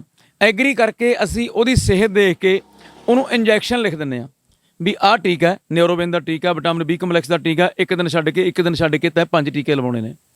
ਜ਼ਿਆਦਾ ਉਹਦੇ ਹੱਥ ਕੰਮਦੇ ਨੇ, ਅਸੀਂ ਉਹਨੂੰ ਕਹਿ ਦੇਣਾ ਡ੍ਰਿਪ ਲਓ। ਅਸੀਂ ਕੁਝ ਨਹੀਂ ਕਰਦੇ, ਅਸੀਂ ਨਾ ਟੀਕੇ ਲਾਉਣੇ ਆ ਨਾ ਅਸੀਂ ਡ੍ਰਿਪ ਲਾਉਣੇ ਆ, ਇਹਦੇ ਡ੍ਰਿਪ ਲਵਾ ਦਿਓ ਜੀ। ਉਦੋਂ ਬਾਅਦ ਅਸੀਂ ਉਹਨੂੰ ਖਸਖਸ, ਕਾਲੇ ਛੋਲੇ, ਬਦਾਮ, ਮਿਸਰੀ, ਕਾਲੀ ਮਿਰਚ, ਇਹ ਪਾਊਡਰ ਸਾਡੇ ਕੋਲੇ ਲਿਖਿਆ ਹੋਇਆ, ਉਹਨੂੰ ਪਰਚੀ ਦੇ ਦਿੰਦੇ ਆ ਵੀ ਇਹ ਪਾਊਡਰ ਬਣਾ ਕੇ ਰੋਜ਼ 2-2 ਚਮਚੇ ਖਾਣੇ ਆ। ਇੱਕ ਅਸੀਂ ਮੁਰੱਬਿਆਂ ਦੀ ਚਟਨੀ ਲਿਖਦੇ ਆ। ਇੱਕ ਉਹਨੂੰ ਅਸੀਂ ਰੋਜ਼ਾਨਾ ਜੂਸ ਲਿਖਦੇ ਆ ਵੀ 1 ਗਲਾਸ ਰੋਜ਼ ਜੂਸ ਦਾ ਪੀਣਾ, ਤਾਂ ਕਿ ਉਹਦੇ ਅੰਦਰ ਇੱਕ ਇਮਿਊਨਿਟੀ ਜਿਹਨੂੰ ਕਹਿੰਦੇ ਆਪਾਂ, ਉਹ ਪਾਵਰ ਵੱਧਦੀ ਰਹੇ। ਉਧਰੋਂ ਪਾਵਰ ਵੱਧਦੀ ਰਹੇ, ਉਧਰੋਂ ਨਸ਼ਾ ਉਹਦਾ ਅਸੀਂ ਬੰਦ ਨਹੀਂ ਕਰਦੇ। ਉਦੋਂ ਇੱਕ ਚਾਰਟ ਬਣਾ ਕੇ ਦੇ ਦਿੰਦੇ। ਮੰਨ ਲਓ ਗੋਲੀਆਂ ਖਾਂਦਾ ਬੰਦਾ 40 ਰੋਜ਼ ਦੀਆਂ, ਇਹੋ ਜਿਹੇ ਵੀ ਆਉਂਦੇ ਆ ਵੀ ਪਹਿਲਾਂ 35 ਕਰ ਲਓ, ਫਿਰ 30 ਕਰ ਲਓ, ਫਿਰ 28 ਕਰ ਲਓ, ਫਿਰ 23 ਕਰ ਲਓ, ਫਿਰ 18 ਕਰ ਲਓ। ਐਂ ਕਰਦੇ ਅਸੀਂ 2-3 ਮਹੀਨਿਆਂ ਦੇ ਵਿੱਚ ਉਸ ਬੰਦੇ ਦਾ ਨਸ਼ਾ ਛੁਡਾ ਦੇਣਾ, ਜਿਹੜਾ ਬੰਦਾ ਮੈਡੀਕਲ ਨਸ਼ਾ ਕਰਦਾ। ਇੱਕ ਬੜੀ ਅਹਿਮ ਗੱਲ ਹੈ ਜੀ, ਜਦੋਂ ਕੋਈ ਨਸ਼ੇੜੀ ਨਸ਼ਾ ਛੱਡਣ ਦੀ ਗੱਲ ਕਰਦਾ ਨਾ, ਹਾਲਾਂਕਿ ਉਹਦੇ ਮਨ ਦੇ ਵਿੱਚ ਹੁੰਦਾ ਕਿ ਮੈਂ ਨਸ਼ਾ ਛੱਡ ਦਿਆਂ, ਪਰ ਉਹ ਇੱਕ ਚੀਜ਼ ਤੋਂ ਡਰਦਾ ਹੁੰਦਾ। ਜਦੋਂ ਉਹ ਨਸ਼ਾ ਛੱਡਦਾ, ਇਮੀਡੀਏਟਲੀ ਅਗਲੇ ਦਿਨ ਉਹਦੇ ਜਿਹੜੇ ਪਹਿਲੇ 72 ਘੰਟੇ ਹੁੰਦੇ ਜਾਂ 96 ਘੰਟੇ ਹੁੰਦੇ ਆ, ਉਹ ਬਹੁਤ ਔਖੇ ਟੱਪਦੇ ਆ। ਆਮ ਤੌਰ ਤੇ ਡਾਕਟਰ ਉਹ 72 ਘੰਟਿਆਂ ਨੂੰ ਜਾਂ ਉਹਦੀ ਪਹਿਲੀ ਸਟੇਜ ਨੂੰ ਰਿਕਵਰ ਕਰਨ ਦੇ ਵਿੱਚ ਸਫਲ ਨਹੀਂ ਹੁੰਦੇ। ਡਾਕਟਰ ਵੀ ਕਹਿ ਦਿੰਦੇ ਵੀ ਇਹ ਤੁਹਾਨੂੰ ਜਿਹੜੀ ਔਖ ਹੈ ਜਾਂ ਤੋੜ ਆ ਤਾਂ ਕੱਟਣੀ ਪੈਣੀ ਹੈ। ਇਸ ਕਰਕੇ ਉਹ ਪਹਿਲੇ 2-3 ਦਿਨਾਂ ਬਾਅਦ ਤੋਂ ਡਰਦਾ ਹੀ ਨਹੀਂ ਕੱਟਦਾ, ਉਹ ਕਰਦਾ ਮਤਲਬ ਛੱਡਦਾ ਨਸ਼ਾ। ਤੇ ਤੁਹਾਡੀ ਦਵਾਈ ਦੇ ਵਿੱਚ ਕੁਝ ਐਸੀ ਕਰਾਮਾਤ ਹੈ ਕਿ ਉਹ ਇਮੀਡੀਏਟਲੀ ਜਦੋਂ ਹੀ ਉਹਨੂੰ ਦਵਾਈ ਨੂੰ ਦੇਤਾ, ਉਹਦੇ ਤੋਂ ਬੰਦੇ ਨੂੰ ਸੰਭਾਲਣਾ ਸ਼ੁਰੂ ਕਰ ਦਿੰਦੀ ਹੈ? ਨਹੀਂ ਜੀ, ਕਿਉਂਕਿ ਸਾਡੀ ਦਵਾਈ ਦੇ ਵਿੱਚ ਕੋਈ ਨਸ਼ਾ ਹੀ ਨਹੀਂ, ਸਾਡੀ ਦਵਾਈ ਦੇ ਵਿੱਚ ਕੋਈ ਕੈਮੀਕਲ ਹੀ ਨਹੀਂ। ਸਾਡੀ ਦਵਾਈ ਨੇ ਤਾਂ ਜਿਹੜੇ ਬੰਦੇ ਦੇ ਅੰਦਰ ਜਰਾਸੀਮ ਨੇ, ਉਹਨਾਂ ਜਰਾਸੀਮਾਂ ਨੂੰ ਮਾਰਦੀ ਆ, ਬਹੁਤ 2-3 ਮਹੀਨੇ ਲਾ ਦਿੰਦੀ ਹੈ। ਦੂਜੇ ਪਾਸੇ ਮੈਂ ਤੁਹਾਨੂੰ ਦੱਸ ਚੁੱਕਿਆ ਵੀ ਅਸੀਂ ਪਾਵਰ ਵਾਲੀ ਚੀਜ਼ ਦਿੰਦੇ ਹਾਂ। ਨਸ਼ਾ ਉਹਦਾ ਇੱਕਦਮ ਬੰਦ ਨਹੀਂ ਕਰਦੇ, ਉਹਦਾ ਸਲੋ ਕਰਕੇ ਨਸ਼ਾ ਇੱਕਦਮ ਘਟਾਉਂਦੇ ਜ਼ੀਰੋ ਤੋਂ ਲੈ ਕੇ ਆਉਂਦੇ ਆ। ਤੁਸੀਂ ਇੱਕ ਤਾਂ ਹੁੰਦੇ 2 ਤਰ੍ਹਾਂ ਦੇ ਹੁੰਦੇ ਆ ਨਾ ਆਪਰੇਸ਼ਨਸ, ਇੱਕ ਤਾਂ ਇੱਕ ਇਮੀਡੀਏਟਲੀ ਸਾਰਾ ਨਸ਼ਾ ਬੰਦ ਕਰ ਦੇਣਾ, ਤੁਸੀਂ ਘਟਾਉਂਦੇ ਹੋ ਨਸ਼ਾ। ਅਸੀਂ ਨਸ਼ਾ ਘਟਾਉਂਦੇ ਆ। ਅਗਲੀ ਇੱਕ ਤੁਸੀਂ ਸਵਾਲ ਕੀਤਾ ਸੀ ਕਿ ਉਹਦੇ ਮਨ ਦੇ ਵਿੱਚ ਡਰ ਹੁੰਦਾ ਹੈ। ਮੈਂ ਤੁਹਾਨੂੰ ਇੱਕ ਪੇਂਡੂ ਜੀ ਗੱਲ ਦੱਸਦਾ ਵੀ ਜਦੋਂ ਅਸੀਂ ਕੱਪੜੇ ਸਿਲਾਈ ਕਰਾਉਣੇ ਨੇ, ਮੈਂ ਆਪਣੀ ਗੱਲ ਕਰਦਾ, ਮੈਂ ਜਦੋਂ ਕੱਪੜੇ ਸਿਲਾਈ ਕਰਾਉਣਾ, ਮੈਂ ਕੱਪੜੇ ਲੈ ਕੇ ਇੱਕ ਹੈਪੀ ਟੇਲਰ ਆ ਉਹਦੇ ਕੋਲੇ ਚਲਾ ਜਾਂਦਾ, ਉਹਨੂੰ ਪੁੱਛਦਾ ਮੈਨੂੰ ਕੱਪੜਾ ਦਵਾ ਲਿਆ, ਉਹ ਕੱਪੜੇ ਮੈਨੂੰ ਉਹੀ ਲੈ ਕੇ ਦੇ ਦਿੰਦਾ 5 ਸੂਟ। ਮੈਂ ਟੇਲਰ ਦੀ ਸਲਾਹ ਲੈਣਾ। ਜਦੋਂ ਆਪਾਂ ਨੇ ਘਰ ਦੇ ਗੇਟ ਲਵਾਉਣੇ ਨੇ, ਖਿੜਕੀਆਂ ਲਵਾਉਣੀਆਂ ਨੇ, ਸਾਡਾ ਫਰਜ਼ ਬਣਦਾ ਮਿਸਤਰੀ ਦੀ ਸਲਾਹ ਲੈਣ ਦੀ। ਜੇ ਅਸੀਂ ਗਹਿਣੇ ਬਣਵਾਉਣੇ ਨੇ, ਸਾਡਾ ਫਰਜ਼ ਬਣਦਾ ਸੁਨਿਆਰੇ ਦੀ ਸਲਾਹ ਲੈਣ ਦੀ। ਅਸੀਂ ਲੈਣੀ ਤਾਂ ਦਵਾਈ ਹੁੰਦੀ ਹੈ, ਸਲਾਹ ਜਾ ਕੇ ਕਿਤੋਂ ਲੈਂਦੇ ਆ? ਜਿਹਦੀ ਮਤਲਬ ਦੁਕਾਨ ਲੱਕੜਾਂ ਵੇਚਣ ਦੀ ਹੈ, ਗਾਡਰ ਵੇਚਣ ਦੀ ਆ, ਉਹਦਾ ਉਹਦੇ ਨਾਲ ਸੰਬੰਧ ਹੀ ਨਹੀਂ। ਜਦੋਂ ਅਸੀਂ ਨਸ਼ਾ ਛੱਡਣਾ ਹੈ, ਅਸੀਂ ਕੋਸ ਮੂਰਖ ਬੰਦੇ ਦੀ ਰਾਏ ਲੈਂਦੇ ਆ ਵੀ ਤਾਇਆ ਯਾਰ ਮੇਰਾ ਨਸ਼ਾ ਛੱਡਣ ਦਾ ਵਿਚਾਰ ਹੈ। ਉਹ ਮੂਹਰੋਂ ਐਡਾ ਸਵਾਲ ਭੈੜਾ ਦਿੰਦਾ ਉਹਨੂੰ ਜਵਾਬ, ਕਹਿੰਦਾ ਦੇਖੀ ਪੁੱਤ ਕਿਤੇ ਨਸ਼ਾ ਛੱਡ ਦੇ। ਸਾਡੇ ਉਹ ਕਹਿੰਦਾ ਧੂਰੀ ਵਾਲੇ ਪ੍ਰਾਹੁਣੇ ਦਾ ਪਾਸਾ ਖੜ ਗਿਆ। ਮੈਨੂੰ ਇਹ ਦੱਸੋ, ਜਾਂ ਕਹਿੰਦੇ ਨੇ ਅਟੈਕ ਹੋ ਗਿਆ, ਜਿਹੜੀਆਂ ਲੇਡੀਜ਼ ਨੂੰ ਅਟੈਕ ਹੁੰਦਾ ਕੀ ਉਹਨਾਂ ਨੇ ਨਸ਼ਾ ਛੱਡਿਆ? ਕਈ ਦੁਕਾਨਦਾਰ ਵੀਰਾਂ ਨੂੰ ਅਟੈਕ ਹੋ ਜਾਂਦਾ ਕੀ ਉਹਨਾਂ ਨੇ ਨਸ਼ਾ ਛੱਡਿਆ? ਅਟੈਕ ਹੋਣਾ ਇੱਕ ਵੱਖਰਾ ਮੈਟਰ ਹੈ। ਜਦੋਂ ਤੁਹਾਡੇ ਦਿਮਾਗ ਦੇ ਉੱਪਰ ਜ਼ਿਆਦਾ ਡਿਪਰੈਸ਼ਨ ਪੈ ਗਿਆ ਤਾਂ ਅਟੈਕ ਹੋ ਸਕਦਾ ਹੈ। ਨਸ਼ੇ ਨਾਲ ਅਟੈਕ ਹੋਣ ਦਾ ਕੋਈ ਸੰਬੰਧ ਨਹੀਂ, ਜਿਹੜਾ ਮੈਂ ਮੰਨਦਾ। ਮੇਰੇ ਕਿਸੇ ਵੀ ਮਰੀਜ਼ ਨੂੰ ਹਾਲੇ ਤੱਕ ਅਟੈਕ ਹੀ ਨਹੀਂ ਹੋਇਆ। ਤੁਸੀਂ ਕੀ ਮੰਨਦੇ ਹੋ ਕਿ ਪੰਜਾਬ ਦੇ ਵਿੱਚ ਕਿੰਨਾ ਕੁ ਨਸ਼ਾ ਹਜੇ ਵੀ, ਕਿਉਂਕਿ ਕਹਿ ਦਿੰਦੇ ਨੇ ਵੀ ਅਸੀਂ ਨਸ਼ੇ ਦਾ ਲੱਕ ਤੋੜਤਾ, ਤੇ ਨਸ਼ਾ ਇਸ ਟਾਈਮ ਚੱਲ ਕਿਹੜਾ ਜ਼ਿਆਦਾ ਰਿਹਾ? ਕਿਹੜੀ ਨਸ਼ੇ ਵਾਲੇ ਮਰੀਜ਼ ਤੁਹਾਡੇ ਕੋਲ ਜ਼ਿਆਦਾ ਆਉਂਦੇ ਨੇ? ਤੇ ਜਿਹੜੀ ਯੂਥ ਦੇ ਵਿੱਚ ਕਹਿੰਦੇ ਹੁੰਦੇ ਸੀ ਪਿੱਛੇ ਜੇ ਮਤਲਬ ਚਿੱਟੇ ਦਾ ਬਾਹਲਾ ਦੌਰ ਚੱਲ ਗਿਆ ਸੀ, ਫਿਰ ਵਿੱਚੋਂ ਕਹਿਣ ਲੱਗੇ ਨਹੀਂ ਹੁਣ ਚਿੱਟਾ ਥੋੜ੍ਹਾ ਜਿਹਾ ਕੰਟਰੋਲ ਦੇ ਵਿੱਚ ਆ ਗਿਆ, ਵਿੱਚੋਂ ਮਤਲਬ 2010 ਤੋਂ ਲੈ ਕੇ 16-17 ਤੱਕ ਜ਼ਿਆਦਾ ਸੀ। ਇਸ ਟਾਈਮ ਕਿਹੜੇ ਮਰੀਜ਼ ਤੁਹਾਡੇ ਕੋਲ ਜ਼ਿਆਦਾ ਆਉਂਦੇ ਨੇ? ਦੇਖੋ ਜੀ, ਮੇਰੇ ਕੋਲ ਤਾਂ ਸਾਰੇ ਮਿਕਸ ਆਉਂਦੇ ਨੇ। ਹੁਣ ਆਪਾਂ ਮਰੀਜ਼ ਤਾਂ ਨਹੀਂ ਮੈਂ ਕਹਿ ਸਕਦਾ ਉਹਨਾਂ ਨੂੰ, ਚਲੋ ਮਰੀਜ਼ ਕਹਿ ਲਓ। ਮੇਰੇ ਕੋਲ ਤਾਂ ਬਜ਼ੁਰਗ ਵੀ ਆਈ ਜਾਂਦੇ ਨੇ, ਨੌਜਵਾਨ ਪੀੜ੍ਹੀ ਜ਼ਿਆਦਾ ਆਉਂਦੀ ਹੈ। ਦੁੱਖ ਦੀ ਗੱਲ ਇਹ ਹੈ ਕਿ ਕੁਛ ਸ਼ਹਿਰ ਇਹੋ ਜਿਹੇ ਨੇ ਜਿਨ੍ਹਾਂ ਦੇ ਮੈਂ ਨਾਂ ਨਹੀਂ ਲੈਣਾ ਚਾਹੁੰਦਾ, ਉੱਥੋਂ ਦੀਆਂ ਯੰਗ ਨੌਜਵਾਨ ਕੁੜੀਆਂ ਮੇਰੇ ਕੋਲੇ ਬਿਸਕੀ ਦੀ, ਬੀਅਰ ਪੀਣ ਦੀ ਔਰ ਚਿੱਟੇ ਦੀ ਦਵਾਈ ਲੈਣ ਆਉਂਦੀਆਂ ਨੇ, ਜਿਨ੍ਹਾਂ ਦੇ ਕੁੜੀਆਂ ਵੀ ਇਹੋ ਜਿਹੀਆਂ ਆਉਂਦੀਆਂ ਜਿਹੜੀਆਂ ਚਿੱਟਾ ਲਾਉਂਦੀਆਂ ਨੇ? ਬਿਲਕੁਲ ਜੀ, ਉਹਨਾਂ ਦੇ ਜੀਨਾਂ ਪਾਈਆਂ ਨੇ, ਹਾਈ ਫਾਈ ਘਰਾਂ ਦੀਆਂ ਕੁੜੀਆਂ ਨੇ, ਗੱਡੀਆਂ ਕੋਲੇ ਹੁੰਦੀਆਂ ਨੇ, ਆ ਕੇ ਬਿਲਕੁਲ ਇੱਥੇ ਭੀੜ ਲੱਗੀ ਹੁੰਦੀ ਹੈ। ਮੇਰੇ ਕੋਲ ਇਕੱਠ ਬਹੁਤ ਹੋ ਜਾਂਦਾ, ਦਿਨ ਦੇ ਵਿੱਚ ਰਸ਼ ਹੁੰਦਾ, ਔਰ ਉਹਨਾਂ ਨੂੰ ਜਦੋਂ ਪੁੱਛਦਾ ਵੀ ਹਾਂ ਬੇਟਾ ਤੂੰ ਕਿਵੇਂ ਆਈ ਹੈ, ਉਹ ਸ਼ਰਮ ਨਹੀਂ ਮਹਿਸੂਸ ਕਰਦੀ ਵੀ ਮੈਂ ਐਂ ਕਹਿ ਰਿਹਾ ਵੀ ਮੈਂ ਤਾਂ ਦਵਾਈ ਪਰਸਨਲ ਲੈਣੀ ਆ, ਜਾਂ ਪੜਦੇ 'ਚ ਗੱਲ ਕਰਾਂਗਾ, ਨਹੀਂ ਅੰਕਲ ਜੀ ਮੈਂ ਦਵਾਈ ਆਪਣੇ ਵਾਸਤੇ ਲੈਣ ਆਈ ਹਾਂ। ਕਾਹਦੀ? ਕਹਿੰਦੀ ਮੈਂ ਚਿੱਟਾ ਯੂਜ਼ ਕਰਦੀ ਹਾਂ। ਵਾਈਟ ਹੀ ਦੱਸਦੀਆਂ ਨੇ ਉਹ, ਅੰਗਰੇਜ਼ੀ ਕਹਾਂਗਾ ਨਹੀਂ ਮੇਰੀ ਵਾਈਟ ਲੈਣੀ ਆ, ਉਹ ਇਸ ਤਰ੍ਹਾਂ ਕਰਕੇ ਮੈਂ ਉਹਦੀ ਦਵਾਈ ਲੈਣ ਆਈ ਹਾਂ। ਦਵਾਈ ਦਿੰਦੇ ਹਾਂ ਜੀ ਫਿਰ ਅਸੀਂ, ਪਰ ਉਹਨੂੰ ਕਹਿੰਦੇ ਆ ਵੀ ਬੇਟਾ ਇੱਕ ਸੋਚ ਕਿ ਪੰਜਾਬ ਇੱਕ ਸੋਨੇ ਦੀ ਚਿੜੀ ਸੀ। ਭਾਰਤ ਦੇਸ਼ ਸਾਡਾ ਰਿਸ਼ੀਆਂ ਮੁਨੀਆਂ ਪੀਰਾਂ ਪੈਗੰਬਰਾਂ ਰਹਿਬਰਾਂ ਦੀ ਧਰਤੀ ਸੀ। ਇੱਥੇ ਸ਼ਹੀਦਾਂ ਦਾ ਖੂਨ ਡੁੱਲਿਆ ਹੋਇਆ। ਇਸ ਦੇਸ਼ ਦੀ ਜੇ ਜੱਗ ਜਨਨੀ ਨਸ਼ਾ ਕਰਨ ਲੱਗ ਜੇ ਤਾਂ ਸਾਡੇ ਕੋਲੇ ਕੀ ਰਹਿ ਗਿਆ? ਮੈਨੂੰ ਬੜਾ ਦੁੱਖ ਹੁੰਦਾ, ਕਈ ਵਾਰ ਮੈਂ ਸੱਚਮੁੱਚ ਬਰਾੜ ਸਾਹਿਬ ਰੋ ਪੈਣਾ। ਇਹ ਹਾਲਾਤ ਹੈ। ਬਹੁਤ ਖੈਰ ਦੁੱਖ ਦੀ ਗੱਲ ਹੈ। ਤੇ ਤੁਸੀਂ ਤੁਹਾਡੀ ਜਿਹੜੀ ਜਦੋਂ ਇੱਕ ਵਾਰੀ ਕੋਈ ਆ ਗਿਆ ਤੁਹਾਡੇ ਕੋਲ ਦਵਾਈ ਲੈਣ, ਤੇ ਇਹ ਵੀ ਹੋਇਆ ਵੀ ਉਹ ਦੁਬਾਰਾ ਰਿਪੀਟ ਕਰਕੇ ਜਦੋਂ ਇੱਕ ਵਾਰੀ ਤੁਹਾਡੇ ਕੋਲ ਦਵਾਈ ਲੈਣ ਕੋਈ ਆ ਜਾਂਦਾ ਹੈ, ਇਹ ਵੀ ਹੋਇਆ ਕਿ ਉਹਨੂੰ ਕੋਈ ਕਦੇ ਨਾ ਅਸਰ ਹੋਇਆ ਹੋਵੇ? ਬਹੁਤ ਸਾਰੇ ਮਰੀਜ਼ ਇਹੋ ਜਿਹੇ ਹੋਣਗੇ ਜਿਹੜੇ ਕਹਿੰਦੇ ਨਹੀਂ ਜੀ ਦਵਾਈ ਨੇ ਕੁਛ ਕੀਤਾ ਨਹੀਂ, ਦੁਬਾਰਾ ਆਏ ਹੋਣ ਤੇ ਜਾਂ ਉਹ ਕੰਪਲੇਂਟ ਕਰਦੇ ਹੋਣ। ਹਾਂਜੀ, ਉਹਦੇ ਵਿੱਚ ਮਿਸਟੇਕ ਇਹ ਹੁੰਦੀ ਹੈ ਜੀ, ਦੇਖੋ ਸਾਨੂੰ ਮੁਸ਼ਕਲਾਂ ਬਹੁਤ ਹੁੰਦੀਆਂ ਨੇ। ਪਹਿਲੀ ਗੱਲ ਤਾਂ ਮੈਂ ਸਾਰੇ ਮੇਰੇ ਸਰੋਤਿਆਂ ਨੂੰ, ਦਰਸ਼ਕਾਂ ਨੂੰ ਇਹ ਹੱਥ ਬੰਨ੍ਹ ਕੇ ਬੇਨਤੀ ਕਰਦਾ, ਸਾਡਾ ਜਿਹੜਾ ਫੋਨ ਹੈ ਉਹ 9 ਵਜੇ ਤੋਂ ਲੈ ਕੇ 5 ਵਜੇ ਤੱਕ ਖੁੱਲ੍ਹਦਾ ਹੈ। ਸਾਰੇ ਹੀ ਲੋਕਾਂ ਦੀ ਇਹ ਸ਼ਿਕਾਇਤ ਹੈ ਤੁਸੀਂ ਫੋਨ ਨਹੀਂ ਚੱਕਦੇ, ਤੁਹਾਡਾ ਫੋਨ ਬੰਦ ਆਉਂਦਾ। ਮੇਰੇ ਕੋਲ ਮੁਲਾਜ਼ਮ ਰੱਖੇ ਨੇ, ਕੁੜੀ ਫੋਨ ਸੁਣਨ ਤੇ ਰੱਖੀ ਆ। ਕਿੰਨੇ ਕੁ ਫੋਨ ਸੁਣੂਗੀ ਉਹ? 250 ਫੋਨ ਸੁਣ ਕੇ ਬੰਦਾ ਸਿਰ ਦੁਖਣ ਲੱਗ ਜਾਂਦਾ ਉਹਦਾ। ਮੇਰੀ ਵੀਡੀਓ ਜਿਹੜੀ ਪਹਿਲਾਂ ਵਾਇਰਲ ਹੋਈ ਸੀ, 1.5 ਕਰੋੜ ਤੋਂ ਉੱਪਰ ਉਹਦਾ ਵਿਊ ਟੱਪ ਗਿਆ।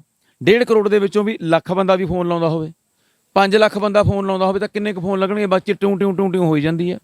ਇਹ ਮੈਂ ਸਰੋਤਿਆਂ ਤੋਂ, ਦਰਸ਼ਕਾਂ ਤੋਂ ਮਾਫੀ ਮੰਗਦਾ ਕਿ ਤੁਸੀਂ ਮੇਰਾ ਫੋਨ ਨੰਬਰ ਨੋਟ ਕਰੋ 98551 33798। ਇਹਦੇ ਉੱਪਰ ਮੇਰਾ WhatsApp ਚੱਲਦਾ ਹੈ ਤੇ ਉਹਦੇ ਉੱਤੇ ਨਹੀਂ ਵੀ ਲੱਗਦਾ ਰਿਕਾਰਡਿੰਗ ਕਰਕੇ ਪਾ ਦਿਓ, ਅਸੀਂ ਉਹਨੂੰ ਰਿਪਲਾਈ ਕਰਦੇ ਹਾਂ। ਇਹ ਮੇਰੀ ਔਰ ਸਾਡੀ ਕੋਈ ਬ੍ਰਾਂਚ ਨਹੀਂ, ਅਸੀਂ ਨਸ਼ਾ ਦਵਾਈ ਵੇਚਦੇ ਨਹੀਂ। ਨਸ਼ੇ ਦੇ ਖਿਲਾਫ ਅਸੀਂ ਪੂਰੇ ਤਨਦੇਹੀ ਨਾਲ ਕੰਮ ਕਰ ਰਹੇ ਹਾਂ। ਅੱਛਾ, ਮੈਂ ਇਹ ਵੀ ਗੱਲ ਕਹਿਣੀ ਚਾਹੁੰਦਾ ਵੀ ਕੁਛ ਮੇਰੇ ਸ਼ੁਭ ਚਿੰਤਕ ਵੀ ਨੇ, ਪਰਮਾਤਮਾ ਉਹਨਾਂ ਨੂੰ ਤੰਦਰੁਸਤੀ ਬਖਸ਼ੇ, ਉਹਨਾਂ ਦੀ ਉਮਰ ਲੰਬੀ ਕਰੇ। ਹੁਣ ਸ਼ੁਭ ਚਿੰਤਕ ਦੱਸਦਾ ਕਿਹੜੇ ਨੇ। ਤੁਸੀਂ ਵੀਡੀਓ ਹੁਣੇ ਨੈੱਟ 'ਤੇ ਪਾਵੋਗੇ, ਵਰਲਡ ਲੈਵਲ 'ਤੇ ਫੈਲੂਗੀ। ਉਹਨਾਂ ਦੀਆਂ ਫੇਕ ਆਈਡੀਆਂ ਬਣਾਈਆਂ ਹੋਈਆਂ ਨੇ। ਮੈਂ ਕਮੈਂਟ ਪੜ੍ਹਿਆ ਥੱਲੇ, ਉਹ ਲਿਖਦੇ ਆ ਬਾਬਾ ਜੀ ਤਾਂ ਹਰਿਦੁਆਰ ਗਏ ਵੇ ਸੀ, ਅਤੋਂ ਆਏ ਸੀ, 15 ਦਿਨ ਹੀ ਰਹੇ ਨੇ, ਮੁੜ ਕੇ ਆਇਓ ਨਾ। ਅਗਲੇ ਨੇ ਥੱਲੇ ਕਮੈਂਟ ਕੀਤਾ ਇਹਦੇ ਕੋਲੇ ਕੁਛ ਨਹੀਂ, ਇਹ ਤਾਂ ਫਰੌਡ ਹੈ, ਕੋਈ ਦਵਾਈ ਨਹੀਂ ਮਿਲਦੀ। ਅਗਲੇ ਨੇ ਕਮੈਂਟ ਕੀਤਾ ਇਹਦੀ ਦਵਾਈ ਦੇ ਨਾਲ ਗੁਰਦੇ ਫੇਲ ਹੋ ਜਾਂਦੇ ਨੇ। ਕਈ ਇੱਥੇ ਲੋਕ ਤੁਰੇ ਫਿਰਦੇ ਨੇ ਜਿਹੜੇ ਸਰਕਾਰ ਨੂੰ ਸਾਰਾ ਪਤਾ ਹੈ, ਪੁਲਿਸ ਨੂੰ ਪਤਾ ਹੈ ਕਿ ਸ਼ੇਰਪੁਰ 'ਚ ਨਸ਼ਾ ਵਿਕਦਾ ਹੈ। ਉਹ ਜਿਹੜੇ ਨਸ਼ਾ ਵੇਚਣ ਵਾਲੇ ਲੋਕ ਨੇ ਉਹ ਵੀ ਕਹਿ ਦਿੰਦੇ ਨੇ ਵੀ ਉਹਦੇ ਕੋਲ ਨਾ ਜਾਇਓ। ਪਰ ਜਿਹੜਾ ਬੰਦਾ ਦੇਹਰਾਦੂਨ, ਮਨਸੂਰੀ ਤੋਂ, ਹੁਸ਼ਿਆਰਪੁਰ ਤੋਂ, ਤਰਨਤਾਰਨ ਪੱਟੀ ਤੋਂ, ਸੰਗਰੀਆਂ ਮੰਡੀ ਤੋਂ ਚੱਲ ਕੇ ਆਊਗਾ, ਉਹਦੇ ਕਿਸੇ ਤੋਂ ਰੁਕਦਾ ਨਹੀਂ। ਸਾਡੇ ਕੋਲੇ ਆਉਂਦਾ ਦੱਸਦਾ ਵੀ ਮੈਨੂੰ ਫਲਾਣੇ ਮੋੜ ਤੇ ਬੰਦਾ ਮਿਲਿਆ ਸੀ, ਉਹਨੇ ਗੱਲ ਕਹੀ। ਸਾਨੂੰ ਕੋਈ ਮਤਲਬ ਨਹੀਂ। ਮੈਂ ਤਾਂ ਕਹਿੰਦਾ ਵੀ ਜਿਹੜੇ ਕਮੈਂਟ ਕਰਦੇ ਨੇ ਉਹ ਜਿਉਂਦੇ ਜਾਗਦੇ ਰਹਿਣ, ਉਹਨਾਂ ਨੂੰ ਵਾਹਿਗੁਰੂ ਕਮੈਂਟ ਕਰਨ ਜੋਗੇ, ਨਿੰਦਿਆ ਕਰਨ ਜੋਗੀ ਛੱਡੇ, ਕਿਉਂਕਿ ਸਾਡੀ ਸੇਵਾ ਵੱਲਦੀ ਫੁੱਲਦੀ ਹੈ। ਅੱਛਾ ਬਾਬੇ, ਸਾਨੂੰ ਇਹ ਦੱਸੋ ਕਿ ਜਿਹੜਾ ਨਸ਼ਾ ਹੁੰਦਾ, ਕਿਉਂਕਿ ਸਾਡੀ ਨਾਰਮਲ ਜ਼ਿੰਦਗੀ ਚੱਲ ਰਹੀ ਹੈ, ਅਸੀਂ ਵਧੀਆ ਆਪਦੀ ਜ਼ਿੰਦਗੀ ਦੇ ਵਿੱਚ ਐਨਰਜੈਟਿਕ ਹੈ, ਸਾਡੀ ਬਾਡੀ ਕੰਮ ਵਧੀਆ ਕਰ ਰਹੇ ਹਾਂ, ਟੈਨਸ਼ਨਾਂ ਤਾਂ ਹੋਰ ਨਹੀਂ ਬਹੁਤ ਮੁੱਕਦੀਆਂ। ਇਹ ਨਸ਼ੇ ਦੀ ਟੈਨਸ਼ਨ ਕਾਹਤੋਂ ਬੰਦਾ ਲੈ ਬੈਠਦਾ? ਇਹ ਨਸ਼ਾ ਕਰਨ ਨੌਜਵਾਨ ਲੱਗਦੇ ਹੀ ਕਾਹਤੋਂ ਹੈ? ਕੀ ਕਾਰਨ ਹੋ ਸਕਦੇ? ਦੇਖੋ ਜੀ, ਤੁਸੀਂ ਇੱਕ ਟੈਨਸ਼ਨ ਦੀ ਗੱਲ ਕੀਤੀ ਹੈ ਨਾ, ਸਾਨੂੰ ਤਾਂ ਟੈਨਸ਼ਨ ਇਹ ਹੋ ਜਾਂਦੀ ਜੇ ਬਾਜ਼ਾਰ 'ਚ ਤੈਨੂੰ ਕੋਈ ਕਹਦੇ ਵੀ ਸਤਿ ਸ੍ਰੀ ਅਕਾਲ ਜੀ, ਉਹ ਜਾਣਦਾ ਨਾ ਹੋਵੇ, ਤਾਂ ਅਸੀਂ ਐਂ ਸੋਚੀ ਜਾਂਦੇ ਵੀ ਬੰਦਾ ਕੌਣ ਹੋਇਆ ਯਾਰ। ਉਸ ਅੱਧਾ ਘੰਟਾ ਲਾ ਦਿੰਦੇ ਆ ਵੀ ਇਹ ਨਾ ਤਾਂ ਮੇਰੇ ਸਹੁਰਿਆਂ ਤੋਂ ਹੈ, ਕੌਣ ਹੋਇਆ, ਦਿਮਾਗ ਤੋਂ ਬਾਹਰ ਆ। ਲਾਲ ਜੀ ਪੱਗ ਵਾਲਾ, ਕੱਟੀ ਘਰੇ ਕੇ ਗੱਲ ਕਰਦੇ ਆ। ਘਰ ਵਾਲੀ ਕੋਲੇ ਇੱਕ ਮੁੰਡਾ ਮਿਲਿਆ ਸੀ, ਉਹ ਕਹਿੰਦਾ ਫੁੱਫੜ ਜੀ ਸਤਿ ਸ੍ਰੀ ਅਕਾਲ, ਵੀ ਕੌਣ? ਉਹ ਕਹਿੰਦੀ ਵੀ ਐਂ ਫਲਾਣਾ ਨਾ, ਉਹ ਵੀ ਮੇਰੇ ਨਾਲ ਅੱਧਾ ਘੰਟਾ ਡਿਸਕਸ ਕਰੀ ਜਾਂਦੇ, ਟੈਨਸ਼ਨ ਲਈ ਜਾਂਦੇ ਬਿਨਾਂ ਮਤਲਬ ਤੋਂ। ਲੇਡੀਜ਼ ਨੂੰ ਪਤਾ ਟੈਨਸ਼ਨ ਜ਼ਿਆਦਾ ਕਾਹਦੀ ਹੁੰਦੀ ਆ? ਮੰਨ ਲਓ ਵੀ ਗੁਆਂਢੀਆਂ ਦੇ ਮੁੰਡੇ ਦੀ ਬਹੂ ਸੋਹਣੀ ਆ ਗਈ, ਬਸ ਫਿਰ ਉਹਨਾਂ ਨੂੰ ਟੈਨਸ਼ਨ ਹੋ ਜਾਂਦੇ ਵੀ ਇਹਨਾਂ ਦੀ ਬਹੂ ਸੋਹਣੀ ਆ ਗਈ, ਵੀ ਬੜੀ ਮਾੜੀ ਗੱਲ ਹੋਈ, ਇਹਨਾਂ ਤਾਂ ਕੋਈ ਸਾਕ ਵਾਲਾਂ ਦੀ ਖੜਦਾ। ਉਹ ਟੈਨਸ਼ਨ ਲਈ ਜਾਂਦੀਆਂ ਨੇ। ਸਾਨੂੰ ਲੋਕਾਂ ਨੂੰ ਆਪਣੀਆਂ ਟੈਨਸ਼ਨਾਂ ਘੱਟ ਨੇ, ਅਸੀਂ ਦੂਜਿਆਂ ਦੇ ਸੁੱਖਾਂ ਤੋਂ ਦੁਖੀ ਹਾਂ, ਆਪਣੇ ਦੁੱਖਾਂ ਤੋਂ ਘੱਟ ਦੁਖੀ ਹਾਂ। ਅੱਛਾ ਜੀ, ਕਿਉਂ ਲੱਗਦੇ ਨੇ ਮੁੰਡੇ ਨਸ਼ੇ ਤੇ? ਨਸ਼ੇ ਤੇ ਤਾਂ ਲੱਗਦੇ ਨੇ ਜੀ, ਦੇਖੋ ਮੈਨੂੰ ਇੱਥੇ ਇਹ ਤੁਹਾਡੀ ਵੀਡੀਓ ਦੂਰ ਤੱਕ ਵਾਇਰਲ ਹੋਣੀ ਹੈ, ਕੁੜੀਆਂ ਨੇ ਬਹੁਤ ਦੇਖਣੀ ਹੈ। ਮੇਰੇ ਕੋਲੇ ਹਰ ਵੀਡੀਓ ਦਾ ਫੋਨ ਬੰਦਿਆਂ ਦਾ ਘੱਟ ਆਉਂਦਾ, ਲੇਡੀਜ਼ ਦਾ ਜ਼ਿਆਦਾ ਆਉਂਦਾ। ਕਿਉਂ? ਕਿਉਂਕਿ ਬੰਦਾ ਤਾਂ ਪੀ ਕੇ ਧੁੱਤ ਹੋ ਕੇ ਸੌਂ ਗਿਆ ਗਾਲਾਂ ਕੱਢ ਕੇ। ਔਖੀ ਤਾਂ ਜਨਾਨੀ ਹੈ ਨਾ, ਔਖੀ ਤਾਂ ਉਹਦੇ ਘਰ ਵਾਲੀ ਹੈ, ਉਹਦੀ ਭੈਣ ਔਖੀ, ਉਹਦੀ ਮਾਂ ਔਖੀ ਹੈ, ਫਿਰ ਉਹਨਾਂ ਦੇ ਫੋਨ ਆਉਂਦੇ ਨੇ।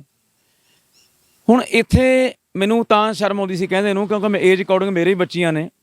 ਕਈ ਨੌਜਵਾਨ ਮੁੰਡੇ ਜਿਨ੍ਹਾਂ ਦੀ ਫਰੈਂਡਸ਼ਿਪ ਹੁੰਦੀ ਹੈ ਕਿਸੇ ਦੇ ਨਾਲ, ਉਹਨਾਂ ਦੇ ਮਨ ਦੇ ਵਿੱਚ ਹੁੰਦਾ ਮੈਂ ਕਿਸੇ ਦੀ ਧੀ ਭੈਣ ਦੀ ਜ਼ਿੰਦਗੀ ਨਾਲ ਖਿਲਵਾੜ ਕਰਨਾ ਹੈ, ਤਾਂ ਆਪਣੇ ਦੋਸਤ ਮਿੱਤਰ ਨੂੰ ਲੈ ਲੈਂਦਾ ਵੀ ਯਾਰ ਕੱਲ੍ਹ ਨੂੰ ਇਸ ਤਰ੍ਹਾਂ ਕਰਕੇ ਮੈਂ ਮੇਰੀ ਫਰੈਂਡ ਨੂੰ ਚੰਡੀਗੜ੍ਹ ਲੈ ਕੇ ਜਾ ਰਿਹਾ। ਉਹ ਕਹਿੰਦਾ ਐਂ ਕਰੀ, ਫਿਰ ਜਾਂਦਾ ਤੂੰ ਹੈ ਚਿੱਟਾ ਕਰਕੇ ਦੇਖੀ, ਉਹ ਚਿੱਟਾ ਲਾ ਕੇ ਜਾਂਦਾ ਹੈ। ਜਦੋਂ ਉਹ ਕਿਸੇ ਦੀ ਧੀ ਭੈਣ ਨਾਲ ਖਿਲਵਾੜ ਕਰਦਾ ਹੈ, ਜਦੋਂ ਉਹਦਾ ਆਪਣਾ ਵਿਆਹ ਹੁੰਦਾ ਹੈ, ਫਿਰ ਜਿਹਨੂੰ ਅਸੀਂ ਪੰਜਾਬੀ 'ਚ ਕਹਿੰਦੇ ਵੀ ਦੀਵਾਲੀ ਤੋਂ ਪਹਿਲਾਂ ਹੀ ਪਟਾਕੇ ਚੱਲੇ ਹੁੰਦੇ ਨੇ, ਫਿਰ ਤੁਸੀਂ ਸੁਣਿਆ ਹੋਣਾ ਵੀ ਉਹਦੇ ਘਰ ਵਾਲੀ 3 ਮਹੀਨਿਆਂ ਬਾਅਦ ਸਮਾਨ ਚੱਕ ਕੇ ਲੈ ਗਈ, ਕਿਉਂਕਿ ਕੋਲੇ ਕੁਛ ਨਹੀਂ ਰਿਹਾ। ਇਹਦਾ ਕਾਰਨ ਸੈਕਸ ਵੀ ਹੈ।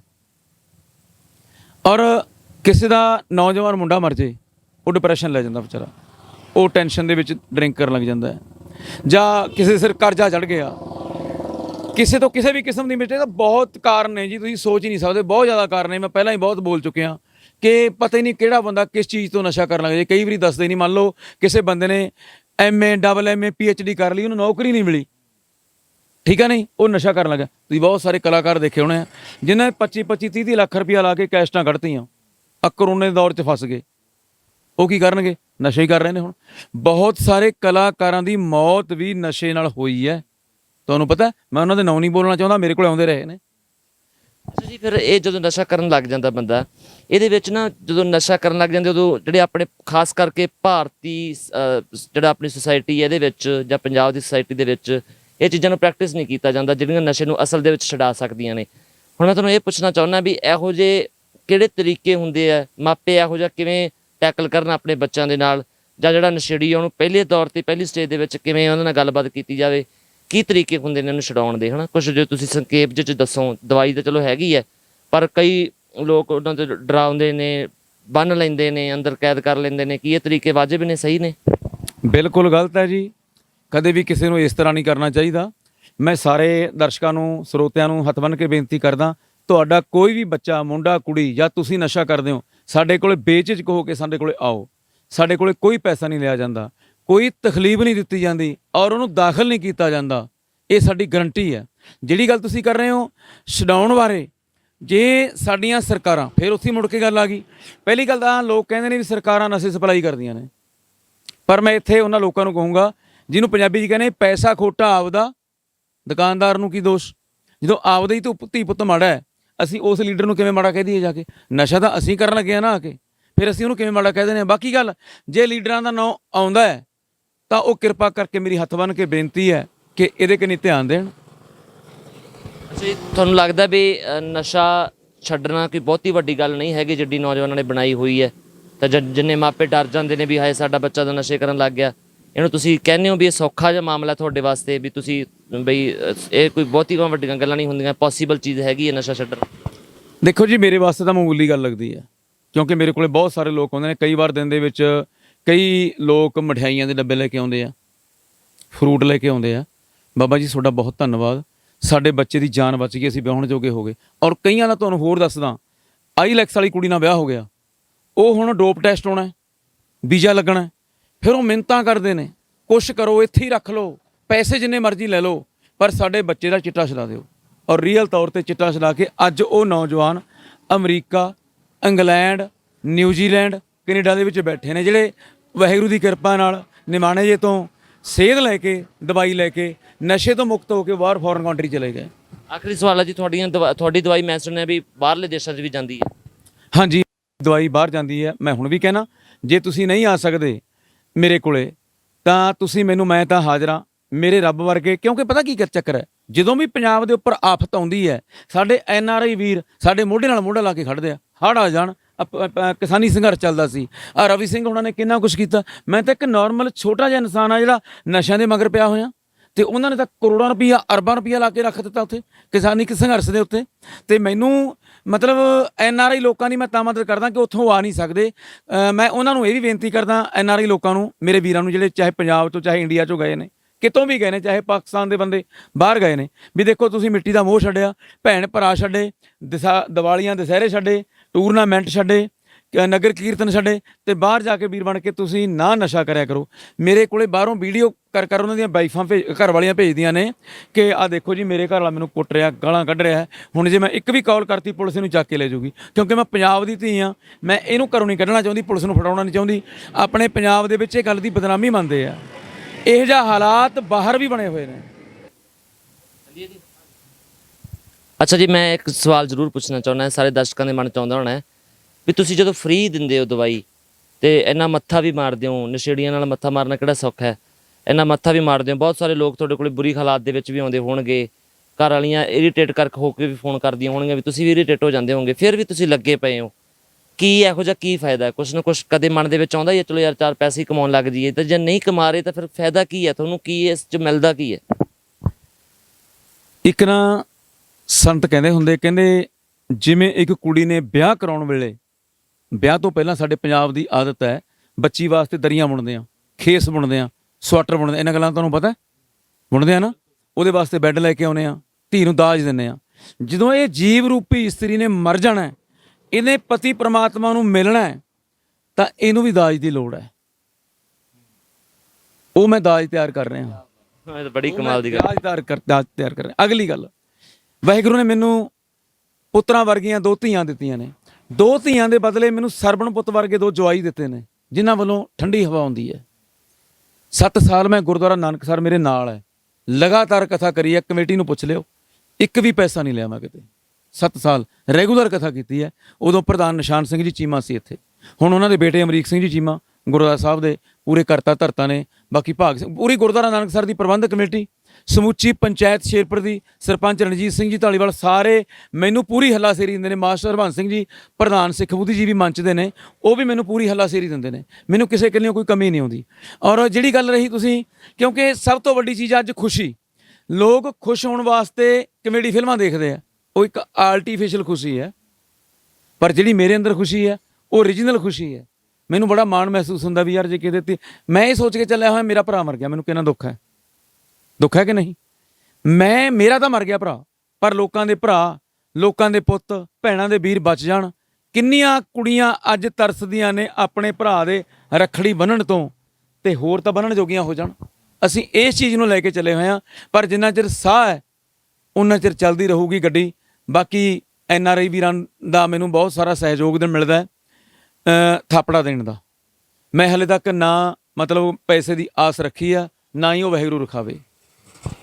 ਬਹੁਤ ਸ਼ੁਕਰੀਆ ਜੀ, ਬਹੁਤ ਚੰਗੀ ਸੇਵਾ ਕਰ ਰਹੇ ਹੋ ਤੁਸੀਂ, ਤੇ ਸਾਡੇ ਚੈਨਲ ਵੱਲੋਂ ਤੁਹਾਨੂੰ ਪੁੱਛੋ ਕਿ ਤੁਹਾਡੇ ਮਨ ਦੇ ਵਿੱਚ ਪੈਸਾ ਲੈਣ ਦਾ ਸਵਾਲ ਹੈ? ਤੁਸੀਂ ਕਿਹਾ ਸੀ ਨਾ ਆਖਰੀ ਪੁੱਛੂੰਗਾ। ਅੱਛਾ, ਫਿਰ ਵੈਸੇ ਕਦੇ ਮਨ ਦੇ ਵਿੱਚ ਲਾਲਚ ਤਾਂ ਆ ਜਾਂਦਾ ਹੋਣਾ ਕਦੇ ਕਦੇ ਵੀ ਚੱਲ ਪੈਸੇ ਲੈ ਲਈਏ ਆਪਾਂ, 4000 ਪੈਸੇ ਕਮਾ ਸਕਦੇ, ਇੰਨੇ ਲੋਕ ਗਾਹਕ ਹੋ ਗਏ ਸਾਡੇ। ਹੁਣ ਮੈਂ ਵੈਸੇ ਜਿਹੜੇ ਨਸ਼ਾ ਲੈਣ ਦੀ ਦਵਾਈ ਮੇਰੇ ਕੋਲੇ ਆਉਂਦੇ ਹੁੰਦੇ, ਨਸ਼ੇ ਦੀ ਦਵਾਈ ਲੈਣ ਆਉਂਦੇ ਹੁੰਦੇ ਆ ਨਾ, ਉਹਨਾਂ ਨੂੰ ਕਹਿਣਾ ਹੁੰਦਾ, ਮੈਂ ਇੱਕ ਗੱਲ ਸੁਣ ਲਓ, ਜੇ ਗੁਰਦੁਆਰੇ ਤੈਨੂੰ ਖਿੱਲਾਂ ਵੰਡਣ ਵਾਸਤੇ ਲਾ ਦਿਆਂ, ਖਿੱਲਾਂ ਗੁਰਦੁਆਰੇ ਦੀਆਂ ਨੇ, ਤੂੰ 2 ਦਿਨ 4 ਦਿਨ ਵੰਡੇਗਾ, ਕਹਿੰਦੇਗਾ ਮੈਂ ਤਾਂ ਵੱਟਾਂ ਪਾਉਣੀਆਂ ਨੇ, ਦੁਕਾਨ ਖੋਲ੍ਹਣੀ ਆ, ਡਿਊਟੀ 'ਤੇ ਜਾਣਾ। ਪਰ ਵਾਹਿਗੁਰੂ ਦੀ ਕਿਰਪਾ ਨਾਲ 2015 ਤੋਂ ਲੈ ਕੇ ਚੱਲੇ ਹੋਏ ਆ। ਇਹ ਉਹਦੀ ਕਿਰਪਾ, ਬਾਬੇ ਨਾਨਕ ਦੀ ਸਿਰ ਤੇ ਉੱਤੇ ਹੱਥ ਹੈ। ਕਹਿੰਦਾ ਹੋਰਾਂ ਦੀ ਹਮਾਇਤ ਜੇ ਕਰਨ ਲੱਗੇ ਤਾਂ ਸਮਝ ਲਓ ਦਾਤਾ ਨੇ ਸਿਖਾਲੇ ਕਰਤੇ। ਮਨ ਵਿੱਚ ਬਿਲਕੁਲ ਵੀ 1% ਬੇਈਮਾਨੀ ਨਹੀਂ ਆਈ, ਪੈਸਾ ਲੈਣ ਦੀ ਜ਼ਰੂਰਤ ਹੀ ਨਹੀਂ। ਇੱਕ ਹੋਰ ਤੁਹਾਨੂੰ ਦੱਸਦਾ, ਸ਼ਾਇਦ ਸਰੋਤੇ ਜਾਂ ਦਰਸ਼ਕ ਯਕੀਨ ਨਾ ਕਰਨ, ਕਈ ਵਾਰ ਲੇਡੀਜ਼ ਮੇਰੇ ਕੋਲ ਬੁੜੀਆਂ ਆਉਂਦੀਆਂ ਨੇ, ਪਤਾ ਨਹੀਂ ਕਿਸ ਕਾਸਟ ਦੀਆਂ ਨੇ, ਜਿਨ੍ਹਾਂ ਦੀ ਹਾਲਤ ਬਹੁਤ ਮਾੜੀ ਹੁੰਦੀ ਹੈ, ਉਹ ਆ ਕੇ ਰੋ ਕੇ ਦੱਸਦੀਆਂ ਨੇ ਕਿ ਕਿਰਾਇਆ ਮੈਂ ਫੜ ਕੇ ਲੈ ਕੇ ਆਈ ਹਾਂ। ਬਾਈ ਗੋਡ, ਮੈਨੂੰ ਮਾਂ ਦੀ ਕਸਮ ਲੱਗੇ, ਅਸੀਂ ਕਿਰਾਇਆ ਵੀ ਉਹਨੂੰ ਜੇਬ 'ਚੋਂ ਦੇ ਦਿੰਦੇ ਹਾਂ। ਦੇਖੋ, ਮੈਂ ਇੰਟਰਵਿਊ ਦੀ ਸ਼ੁਰੂਆਤ ਦੇ ਵਿੱਚ ਕਿਹਾ ਸੀ ਵੀ 2 ਤਰ੍ਹਾਂ ਦੇ ਲੋਕ ਹੁੰਦੇ ਨੇ। ਇੱਕ ਤਾਂ ਜਿਹੜੇ ਐਸੇ ਮਾੜੇ ਦੌਰ ਦੇ ਵਿੱਚ, ਜਿਵੇਂ ਹੁਣ ਨਸ਼ਿਆਂ ਦਾ ਇੱਕ ਮਾੜਾ ਦੌਰ ਚੱਲ ਰਿਹਾ, ਵਿੱਚ ਸੂਰਮਗਤੀ ਦਿਖਾਉਂਦੇ ਨੇ, ਜਿਵੇਂ ਬਾਬਾ ਨਿਰਮਲ ਸਿੰਘ ਹੋਰੀ ਦਿਖਾ ਰਹੇ ਨੇ, ਤੇ ਕੁਝ ਲੋਕ ਹੁੰਦੇ ਨੇ ਜਿਹੜੇ ਫਾਇਦਾ ਚੱਕਦੇ ਨੇ। ਨਿਸ਼ਕਾਮ ਸੇਵਾ ਵਾਲੇ ਬਹੁਤ ਘੱਟ ਨੇ। ਅਜਿਹੇ ਲੋਕਾਂ ਨੂੰ ਸਜਦਾ ਕਰਨਾ ਬਣਦਾ। ਸਾਡਾ ਚੈਨਲ ਤੁਹਾਨੂੰ ਸਜਦਾ ਕਰਦਾ ਹੈ, ਤੇ ਉਮੀਦ ਕਰਦੇ ਹਾਂ ਕਿ ਤੁਸੀਂ ਇਸ ਨੇਕ ਕੰਮ ਤੇ ਹਮੇਸ਼ਾ ਤੁਸੀਂ ਇਹ ਮਿਹਨਤ ਕਰਦੇ ਰਹੋਗੇ। ਤੇ ਜਿਹੜੀ ਦਲਦਲ ਹੈ ਨਸ਼ਿਆਂ ਦੀ, ਇਹਦੇ ਵਿੱਚ ਜਿੰਨੇ ਨੌਜਵਾਨ ਡੁੱਬੇ ਨੇ, ਤੇ ਉਹਨਾਂ ਨੂੰ ਤੁਸੀਂ ਕੱਢੋਗੇ, ਤੇ ਜਦੋਂ ਪੰਜਾਬ ਕਦੇ ਦੁਬਾਰਾ ਸੋਨੇ ਦੀ ਚਿੜੀ ਬਣ ਕੇ ਉੱਭਰੇਗਾ, ਤੇ ਤੁਹਾਡਾ ਯੋਗਦਾਨ ਉਹਦੇ ਵਿੱਚ ਯਾਦ ਰੱਖਿਆ ਜਾਏਗਾ। ਬਹੁਤ ਬਹੁਤ ਸ਼ੁਕਰੀਆ ਜੀ। ਤੇ ਦੋਸਤੋ, ਇਹ ਬਾਬਾ ਨਿਰਮਲ ਸਿੰਘ ਜੀ ਨੇ। ਉਮੀਦ ਕਰਦੇ ਹਾਂ ਕਿ ਇਹਨਾਂ ਨਾਲ ਕੀਤੀਆਂ ਗੱਲਾਂ ਬਾਤਾਂ ਤੁਹਾਨੂੰ ਜ਼ਰੂਰ ਪਸੰਦ ਆਈਆਂ ਹੋਣਗੀਆਂ, ਤੇ ਬਹੁਤ ਕੁਝ ਤੁਸੀਂ ਇਹਨਾਂ ਗੱਲਾਂ ਬਾਤਾਂ ਦੇ ਵਿੱਚੋਂ ਸਿੱਖਿਆ ਵੀ ਹੋਏਗਾ। ਜਿਹੜੀ ਦਵਾਈ ਤੁਸੀਂ ਲੋਕਾਂ ਨੂੰ ਦਿੰਦੇ ਹੋ, ਜਿਹੜੀ ਇੱਕ ਮਸੀਹਾ ਬਣ ਕੇ ਲੋਕਾਂ ਦੇ ਸਾਹਮਣੇ ਆ ਰਹੀ ਹੈ ਦਵਾਈ, ਇਹ ਦਵਾਈ ਦੇ ਵਿੱਚ ਹੈ ਕੀ, ਤੇ ਇਹਦਾ ਤੁਸੀਂ ਮੈਨੂੰ ਲੱਗਦਾ ਕੁਝ ਸਮਾਨ ਰੱਖਿਆ ਹੋਇਆ, ਤੁਸੀਂ ਪ੍ਰੈਕਟੀਕਲ ਵੀ ਕਰਕੇ ਦਿਖਾਓਗੇ। ਤੁਸੀਂ ਇਹਦਾ ਕੁਝ ਕੀ ਇਹ ਸਰੀਰ ਦੇ ਵਿੱਚ ਜਾ ਕੇ ਕਰਦੀ ਕੀ ਐਸਾ, ਕੀ ਮਤਲਬ ਇਹ ਜਿਹੜੀ ਬੰਦਾ ਨਸ਼ੇ ਤੋਂ ਦੂਰ ਹੋ ਜਾਂਦਾ, ਨਸ਼ੇ ਤੋਂ ਨਫ਼ਰਤ ਹੋ ਜਾਂਦੀ ਹੈ, ਐਸਾ ਕੀ ਕਰਦੀ? ਸਾਨੂੰ ਪ੍ਰੈਕਟੀਕਲ ਦੇ ਰਾਹੀਂ ਦਿਖਾਓ। ਪਹਿਲੀ ਗੱਲ ਤਾਂ ਤੁਸੀਂ ਸਵਾਲ ਕੀਤਾ ਕਿ ਇਹਦੇ ਵਿੱਚ ਕੀ ਹੈ। ਇਹਦੇ ਵਿੱਚ ਕਾਸਣੀ ਹੈ, ਕਮੋ ਹੈ, ਕੋਰਾਸਾਨੀ ਜਮੈਣ ਹੈ, ਤਕਰੀਬਨ 10 ਤੋਂ ਉੱਪਰ ਚੀਜ਼ਾਂ ਨੇ ਜਿਹੜੀਆਂ ਕਿਲੋ ਪਾ ਕੇ 1 ਕੁਇੰਟਲ ਪਾਣੀ ਦੇ ਵਿੱਚ ਭਿਉਂਤੀਆਂ ਜਾਂਦੀਆਂ ਨੇ 2 ਦਿਨ ਵਾਸਤੇ। ਉਸ ਤੋਂ ਬਾਅਦ ਸੇਮ ਇਹਨਾਂ ਦਾ ਸ਼ਰਾਬ ਵਾਂਗੂ ਹੀ ਅਰਕ ਨਿਕਲਦਾ, ਤੁਪਕਾ। ਠੀਕ ਹੈ ਨਹੀਂ? ਔਰ ਉਹ ਅਰਕ ਜਿਵੇਂ ਤੁਸੀਂ ਪਹਿਲਾਂ ਕਿਹਾ ਸੀ ਵੀ ਜ਼ਹਿਰ ਨੂੰ ਜ਼ਹਿਰ ਮਾਰਦੀ ਹੈ, ਉਹ ਅਰਕ ਜਿਹੜਾ ਨਿਕਲਦਾ ਸ਼ਰਾਬ ਵਾਂਗੂ ਉਹ ਨਸ਼ੇ ਨੂੰ ਖਤਮ ਕਰਦਾ ਹੈ। ਹੁਣ ਮੈਂ ਤੁਹਾਨੂੰ ਇੱਕ ਇਹਦਾ ਡੈਮੋ ਕਰਕੇ ਦਿਖਾਉਣਾ ਔਰ ਲੈਣੀ ਕਿਵੇਂ ਦਰਸ਼ਕਾਂ ਨੂੰ ਇਹ ਵੀ ਦੱਸ ਦਿਆਂ। ਇਹ ਗਲਾਸ ਹੈ ਜੀ ਕੱਚ ਦਾ, ਇਹਦੇ ਵਿੱਚ ਇੰਨਾ ਪਾਣੀ ਪਾਓ, ਇਹ ਸਾਡੀ ਦਵਾਈ ਹੈ, ਇਹਦੇ ਵਿੱਚ ਤੁਸੀਂ ਇਹਦੀਆਂ 5-7 ਬੂੰਦਾਂ ਪਾਓ, ਇਸ ਤਰ੍ਹਾਂ ਕਰਕੇ ਇਹਨੂੰ ਪੀ ਲਓ। ਅੱਛਾ, ਤੁਸੀਂ ਖੁਦ ਵੀ ਪੀ ਰਹੇ ਹੋ, ਤੁਸੀਂ ਤਾਂ ਕੋਈ ਨਸ਼ਾ ਕਰਦੇ ਵੀ ਨਹੀਂ ਹੋਵੋਗੇ ਕਿ ਇਹਦਾ ਕੋਈ ਸਾਈਡ ਇਫੈਕਟ ਨਹੀਂ ਹੁੰਦਾ? ਹਾਂ, ਇਹ ਮੈਂ ਤਾਂ ਪੀ ਕੇ ਦਿਖਾਈ ਹੈ। ਕਈ ਲੇਡੀਜ਼ ਕਹਿੰਦੀਆਂ ਨੇ ਮੈਂ ਦਾਲ ਸਬਜ਼ੀ 'ਚ ਪਾ ਦਿਆਂ, ਅਸੀਂ ਕਹਿੰਦੇ ਨੇ ਪਾ ਦਿਓ। ਫਿਰ ਉਹ ਸਵਾਲ ਹੁੰਦਾ ਮੈਂ ਰੋਟੀ ਉਹਦੇ ਨਾਲ ਖਾਂਦੀ ਹਾਂ, ਮੈਂ ਰੋਟੀ ਉਹਦੇ ਨਾਲ ਖਾਂਦੀ ਹਾਂ, ਕੋਈ ਮੈਨੂੰ ਨੁਕਸਾਨ ਤਾਂ ਨਹੀਂ ਹੋ ਜੂ? ਮੈਂ ਕਿਹਾ ਮੈਂ ਜ਼ਿੰਮੇਵਾਰ ਹਾਂ, ਕੋਈ ਨੁਕਸਾਨ ਨਹੀਂ ਹੋਊਗਾ, ਕਿਉਂਕਿ ਇਹਨੇ ਜਰਾਸੀਮ ਮਾਰਨੇ ਨਾ। ਜੇ ਮੇਰੇ ਅੰਦਰ ਜਰਾਸੀਮ ਹੀ ਨਹੀਂ, ਕੀ ਕਰੂਗਾ ਇਹ ਜਾ ਕੇ? ਕੋਈ ਨੁਕਸਾਨ ਨਹੀਂ ਕਰਦਾ, ਇਹ ਮੇਰੀ ਜ਼ਿੰਮੇਵਾਰੀ ਹੈ। ਅੰਦਰ ਜਾ ਕੇ ਕੀ ਕਰਦੀ ਹੈ? ਇਹ ਆਪਾਂ ਇਹ 'ਚ ਪਾਣੀ ਪਾ ਲਿਆ, ਬੀਟਾਡੀਨ ਦਾ ਟੈਂਚਰਾਡੀਨ ਕਿਹਾ ਜਾਂਦਾ ਹੈ। ਡਾਕਟਰ ਇਹਨੂੰ ਜ਼ਖਮ ਸਾਫ਼ ਕਰਨ ਵਾਸਤੇ ਵਰਤਦਾ ਹੈ। ਔਰ ਇਹਦਾ ਦਾਗ ਹੈ ਜਿਹੜਾ ਜੇ ਕੱਪੜੇ ਤੇ ਲੱਗ ਜੇ ਇਹ ਬਿਲਕੁਲ ਨਹੀਂ ਲੈਂਦਾ। ਇਹ ਦੇਖੋ ਇੱਕ ਪੈਗ ਵਾਂਗੂ ਬਣ ਗਿਆ, ਸ਼ਰਾਬ ਦੇ ਪੈਗ ਵਾਂਗੂ ਬਣ ਗਿਆ ਨਾ। ਮੰਨ ਲਓ ਵੀ ਇਹ ਪੈਗ ਸ਼ਰਾਬ ਦਾ ਅੰਦਰ ਚਲਿਆ ਗਿਆ, ਹੁਣ ਉਸੇ ਪੈਗ ਦੇ ਕੋਲੇ ਸਾਡੇ ਵਾਲੀ ਇਹ ਦਵਾਈ ਚਲੀ ਗਈ। ਤਾਂ ਹੀ ਕਹਿੰਦੇ ਵੀ ਚਾਹੇ ਪੀਤੀ ਹੋਵੇ ਚਾਹੇ ਨਾ ਪੀਤੀ ਹੋਵੇ, ਲਗਾਤਾਰ ਦਿੰਦੇ ਰਹੋ, ਇਹਦਾ ਕੋਈ ਨੁਕਸਾਨ ਨਹੀਂ। ਹੁਣ ਇਹ ਅੰਦਰ ਜਾ ਕੇ ਕੀ ਕਰਦੀ ਹੈ?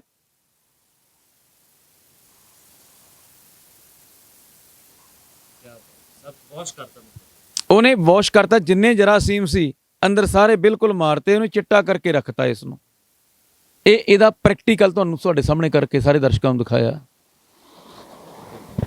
ਬਹੁਤ ਕਮਾਲ ਹੈ ਦਵਾਈ ਕਿ ਜਿਵੇਂ ਨਸ਼ਾ, ਜਿਵੇਂ ਉਹ ਬੀਟਾਡੀਨ ਵਾਂਗੂ ਨਸ਼ਾ ਜਿਵੇਂ ਸਾਡੇ ਅੰਦਰ ਸਾਡੇ ਸਰੀਰ ਨੂੰ ਖਾ ਰਿਹਾ ਹੁੰਦਾ, ਤੇ ਦਵਾਈ ਉਹ ਨਸ਼ੇ ਦੇ ਜਿਹੜੇ ਜਰਾਸੀਮ ਨੇ ਉਹਨਾਂ ਨੂੰ ਖਤਮ ਕਰ ਦਿੰਦੀ ਹੈ।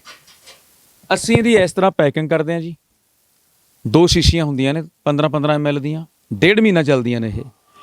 ਇਹਦੇ ਵਿੱਚ ਆ ਪਰਚੀ ਵੀ ਪਾਈ ਹੋਈ ਹੈ, ਪਹਿਲਾਂ ਸਮਝਾਉਂਦੇ ਵੀ ਆ, ਫਿਰ ਪਰਚੀ ਘਰ ਜਾ ਕੇ ਪੜ੍ਹਨੀ। ਪੰਜਾਬੀ 'ਚ ਪਰਚੀ ਲਿਖੀ ਹੋਈ ਹੈ ਕਿ ਕਿਵੇਂ ਦਵਾਈ ਲੈਣੀ ਹੈ, ਦਵਾਈ ਕਿੱਥੋਂ ਮਿਲਦੀ ਹੈ, ਦਵਾਈ ਫ੍ਰੀ ਕਿਉਂ ਦਿੰਦੇ ਆ, ਸਾਰਾ ਬਾਇਓਡਾਟਾ ਇਹਦੇ ਉੱਤੇ ਲਿਖਿਆ ਹੋਇਆ।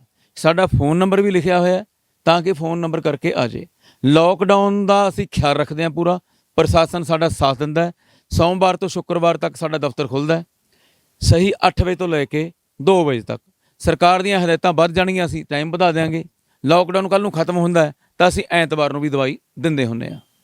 ਤੇ ਤੁਹਾਡੇ ਕੋਲੇ ਜ਼ਿਆਦਾਤਰ ਸ਼ਿਕਾਇਤਾਂ ਲੇਡੀਜ਼ ਦਿਖਾਉਂਦੀਆਂ ਹੋਣਗੀਆਂ, ਸ਼ਰਾਬੀ ਤੁਸੀਂ ਕਹਿੰਦੇ ਸ਼ਰਾਬ ਵਾਲੇ ਬੰਦੇ ਵੀ ਤੁਹਾਡੇ ਕੋਲੇ ਕਾਫੀ ਮੈਕਸਿਮਮ ਆਉਂਦੇ ਨੇ, ਤਾਂ ਜਿਹੜੇ ਸ਼ਰਾਬੀ ਇੱਥੇ ਸ਼ਰਾਬ ਪੀਤੀ ਦੀ ਹਾਲਤ ਦੇ ਵਿੱਚ ਵੀ ਆ ਜਾਂਦੇ ਨੇ, ਕਈ ਵਾਰੀ ਇੱਥੇ ਆ ਕੇ ਖੱਲਾ ਗੁੱਲਾ ਵੀ ਕਰਦੇ ਨੇ। ਬਹੁਤ ਵਾਰ ਇਸ ਤਰ੍ਹਾਂ ਹੋਇਆ ਜੀ ਵੀ ਘਰ ਦੇ ਸ਼ਰਾਬੀ ਨੂੰ ਬੰਨ੍ਹ ਕੇ ਲੈ ਆਏ ਸਾਡੇ ਕੋਲੇ, ਗੱਡੀ 'ਚ ਸਿੱਟ ਲਏ, ਉਹ ਵਿੱਚ ਹੀ ਉਹਦਾ ਬਾਥਰੂਮ ਕਰਿਆ ਹੋਇਆ। ਸਾਨੂੰ ਬਾਹਰ ਆ ਕੇ ਸਾਡੇ ਦਫ਼ਤਰ 'ਚ ਉਹਨੂੰ ਦਵਾਈ ਦੇਣੀ ਪੈਂਦੀ ਆ। ਇੱਕ ਦਵਾਈ ਅਸੀਂ ਸੰਘਾਉਂਦੇ ਵੀ ਹਾਂ, ਜੇ ਜਲਦੀ ਛੱਡਣੀ ਹੋਵੇ ਅਸੀਂ ਦਵਾਈ ਸੰਘਾਉਣਾ ਦਾ 3 ਸਕਿੰਟ ਐਂ ਅਸਰ ਰਹਿੰਦਾ ਦਿਮਾਗ ਦੇ ਉੱਤੇ। ਉਹ ਕਹਿੰਦੇ ਜੀ ਇਹਨੂੰ ਉੱਥੇ ਹੀ ਸੰਘਾ ਦਿਓ, ਇੱਥੇ ਹੀ ਬਸ ਨਹੀਂ, ਬਹੁਤ ਕੁਛ ਹੁੰਦਾ। ਮੈਂ ਦਰਸ਼ਕਾਂ ਤੇ ਸਰੋਤਿਆਂ ਨੂੰ ਇਹ ਵੀ ਬੇਨਤੀ ਕਰਦਾ ਹੱਥ ਬੰਨ੍ਹ ਕੇ, ਤੁਸੀਂ ਆਪਣੇ ਸ਼ਹਿਰਾਂ ਦੇ ਵਿੱਚ, ਪਿੰਡਾਂ ਦੇ ਵਿੱਚ ਸਾਨੂੰ ਬੁਲਾਓ, ਅਸੀਂ ਕੈਂਪ ਲਾਉਣ ਨੂੰ ਤਿਆਰ ਹਾਂ। ਇਸ ਤੋਂ ਲੋਕਡਾਊਨ ਤੋਂ ਪਹਿਲਾਂ, ਕਰੋਨਾ ਤੋਂ ਪਹਿਲਾਂ, ਮੈਂ ਬਰਾੜ ਸਾਹਿਬ ਸ਼ੇਰਪੁਰ ਨੂੰ ਕੇਂਦਰ ਬਿੰਦੂ ਮੰਨ ਕੇ 83 ਪਿੰਡਾਂ ਦੇ ਸਕੂਲਾਂ ਦੇ ਵਿੱਚ, ਪਤਾ ਵੀ ਕਰ ਲਿਓ, ਮਾਸਟਰਾਂ ਨੂੰ ਫੋਨ ਮਾਰ ਕੇ ਪੁੱਛ ਲਿਓ, ਮੈਂ ਨਸ਼ਿਆਂ ਦੇ ਸੰਬੰਧ ਵਿੱਚ, ਦੀਵਾਲੀ ਦੇ ਪਟਾਕਿਆਂ ਦੇ ਸੰਬੰਧ ਵਿੱਚ, ਪ੍ਰਦੂਸ਼ਣ ਦੇ ਸੰਬੰਧ ਵਿੱਚ ਲੈਕਚਰ ਕਰਕੇ ਆਉਂਦਾ ਰਿਹਾ। ਪ੍ਰਿਆਰ ਦੇ ਵਿੱਚ 20-20 ਮਿੰਟ ਮੈਂ ਲਾਉਂਦਾ ਰਿਹਾ। ਅੱਜ ਫਲਾਣੇ ਪਿੰਡਾਂ 'ਚ, ਉਹ ਕੋਈ ਪੈਸਾ ਨਹੀਂ ਲੈਣਾ, ਗੱਡੀ ਦਾ ਤੇਲ ਮੈਂ ਆਪਣਾ ਫੂਕਦਾ ਸੀ। ਉੱਥੇ ਮੈਂ ਆਪਣੇ ਜਿਹੜੇ ਇਹਦੇ ਵਿੱਚ ਪੋਸਟਰ ਪਾਏ ਵੇ ਨੇ ਸਾਡੇ, ਆਹ ਪੋਸਟਰ ਮੈਂ ਉੱਥੇ ਲੈ ਕੇ ਜਾਂਦਾ, ਬੱਚਿਆਂ ਨੂੰ ਕਹਿੰਦਾ ਵੀ ਬੱਚਿਓ ਆਹ ਪੋਸਟਰ ਤੁਸੀਂ ਆਪਣੀ ਕੰਧ ਦੇ ਉੱਤੇ ਲਾ ਦਿਓ ਤਾਂ ਕਿ ਇਹ ਪਤਾ ਲੱਗ ਜੇ ਵੀ ਹਾਂ ਨਸ਼ੇ ਦੀ ਦਵਾਈ ਬਿਲਕੁਲ ਫ੍ਰੀ ਮਿਲਦੀ ਹੈ। ਪਰ ਬਰਾੜ ਸਾਹਿਬ ਪਹਿਲਾਂ ਸਾਡੇ ਕੋਲੇ 50 ਤੋਂ 70 ਕੁ ਬੰਦੇ ਆਉਂਦੇ ਸੀ, ਪਰ ਹੁਣ ਤਾਂ ਹਾਲਾਤ ਇਹ ਹੋ ਗਏ, ਕੱਲ ਪਰਸੋਂ 250-250 ਬੰਦਾ ਆਇਆ ਮੇਰੇ ਦਫ਼ਤਰ ਦੇ ਮੂਹਰੇ। ਗੱਡੀਆਂ ਐਂ ਖੜ ਗਈਆਂ ਜਿਵੇਂ ਪੈਲਸ ਵੇਲੇ ਵਿਆਹ ਮੂਹਰੇ ਨਹੀਂ ਖੜੀਆਂ, ਵਿਆਹ ਵੇਲੇ ਪੈਲਸ ਮੂਹਰੇ ਖੜ ਜਾਂਦੀਆਂ ਨੇ। ਮੈਂ ਬਾਹਰ ਆ ਕੇ ਕਿਹਾ ਵੀਰੇ ਗੱਡੀਆਂ ਅੱਗੇ ਲੈ ਕੇ ਜਾਓ ਯਾਰ, ਪੁਲਿਸ ਕੀ ਸੋਚਦੀ ਹੋਊਗੀ। ਇੱਕ ਬਹੁਤ ਅਹਿਮ ਸਵਾਲ ਹੈ, ਨਸ਼ਾ ਛਡਾਉਣ ਵਾਸਤੇ ਨਾ ਇੱਕ ਸਰਕਾਰ ਨੇ ਵੀ ਇੱਕ ਗੋਲੀ ਸ਼ੁਰੂ ਕੀਤੀ ਹੈ ਜਿਹਨੂੰ ਐਡਾਨੋਕ ਕਹਿੰਦੇ ਆ। ਉਹ ਗੋਲੀ ਸਰਕਾਰੀ ਹਸਪਤਾਲਾਂ ਤਾਂ ਫ੍ਰੀ ਮਿਲਦੀ ਹੈ, ਵੈਸੇ ਉਹ ਵਿੱਚੋਂ ਡੁਪਲੀਕੇਟ ਵੀ ਆਉਣ ਲੱਗ ਗਈ ਸੀ। 400 ਦਾ ਪੱਤਾ ਵੀ ਮਿਲਦਾ, ਉਹ ਜੀਭ ਥੱਲੇ ਰੱਖਿਆ ਜਾਂਦਾ ਉਹ ਐਡਾਨੋਕ। ਤੇ ਬਹੁਤ ਸਾਰੇ ਉਹਦੇ ਤੇ ਮਤਲਬ ਵਿਵਾਦ ਵੀ ਹੁੰਦਾ ਕਿ ਉਹਦੇ ਵਿੱਚ ਵੀ ਉਹ ਸੇਮ ਸਾਲਟ ਹੀ ਹੈ।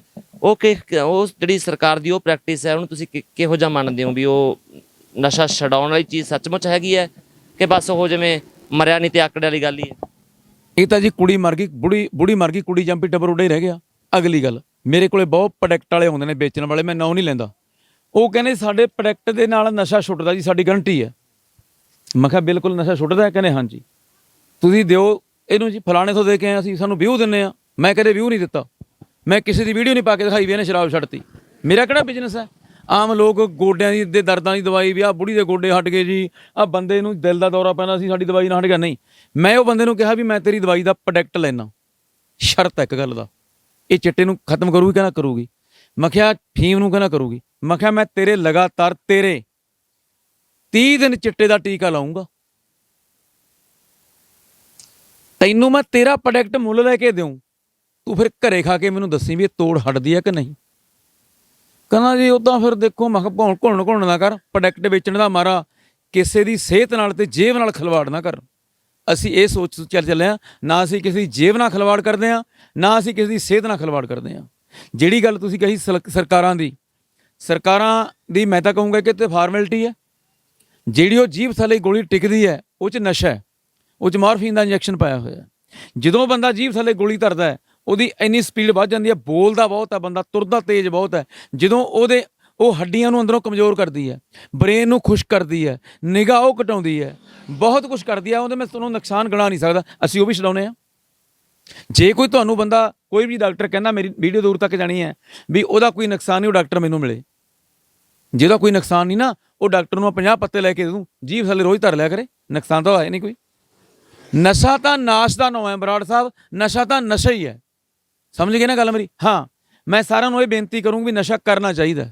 ਮੈਂ ਖੁਦ ਨਸ਼ਾ ਕਰਦਾ, ਮੈਨੂੰ ਇੱਕ ਨਸ਼ਾ ਹੈ ਮੇਰੇ ਕੱਪੜੇ ਸੋਹਣੇ ਹੋਣ, ਮੈਨੂੰ ਨਸ਼ਾ ਹੈ ਮੈਂ ਗੱਡੀ ਮੇਰੀ ਧੋਤੀ ਹੋਵੇ, ਮੈਨੂੰ ਨਸ਼ਾ ਹੈ ਮੇਰਾ ਦਫ਼ਤਰ ਸਾਫ਼ ਹੋਵੇ, ਮੈਨੂੰ ਨਸ਼ਾ ਹੈ ਕਿ ਮੇਰੀ ਮਾਂ ਨੂੰ ਮੈਂ ਦਿਨ 'ਚ 3 ਵਾਰੀ ਹਾਲ ਚਾਲ ਪੁੱਛਦਾ, ਮੈਨੂੰ ਇੱਕ ਨਸ਼ਾ ਹੈ ਕਿ ਮੈਂ ਸਾਡੇ ਪਰਿਵਾਰ ਦੇ ਵਿੱਚ ਸਭ ਤੋਂ ਪਹਿਲਾਂ ਰੋਟੀ ਸਾਡੀ ਮਾਂ ਨੂੰ ਦਿੱਤੀ ਜਾਂਦੀ ਹੈ।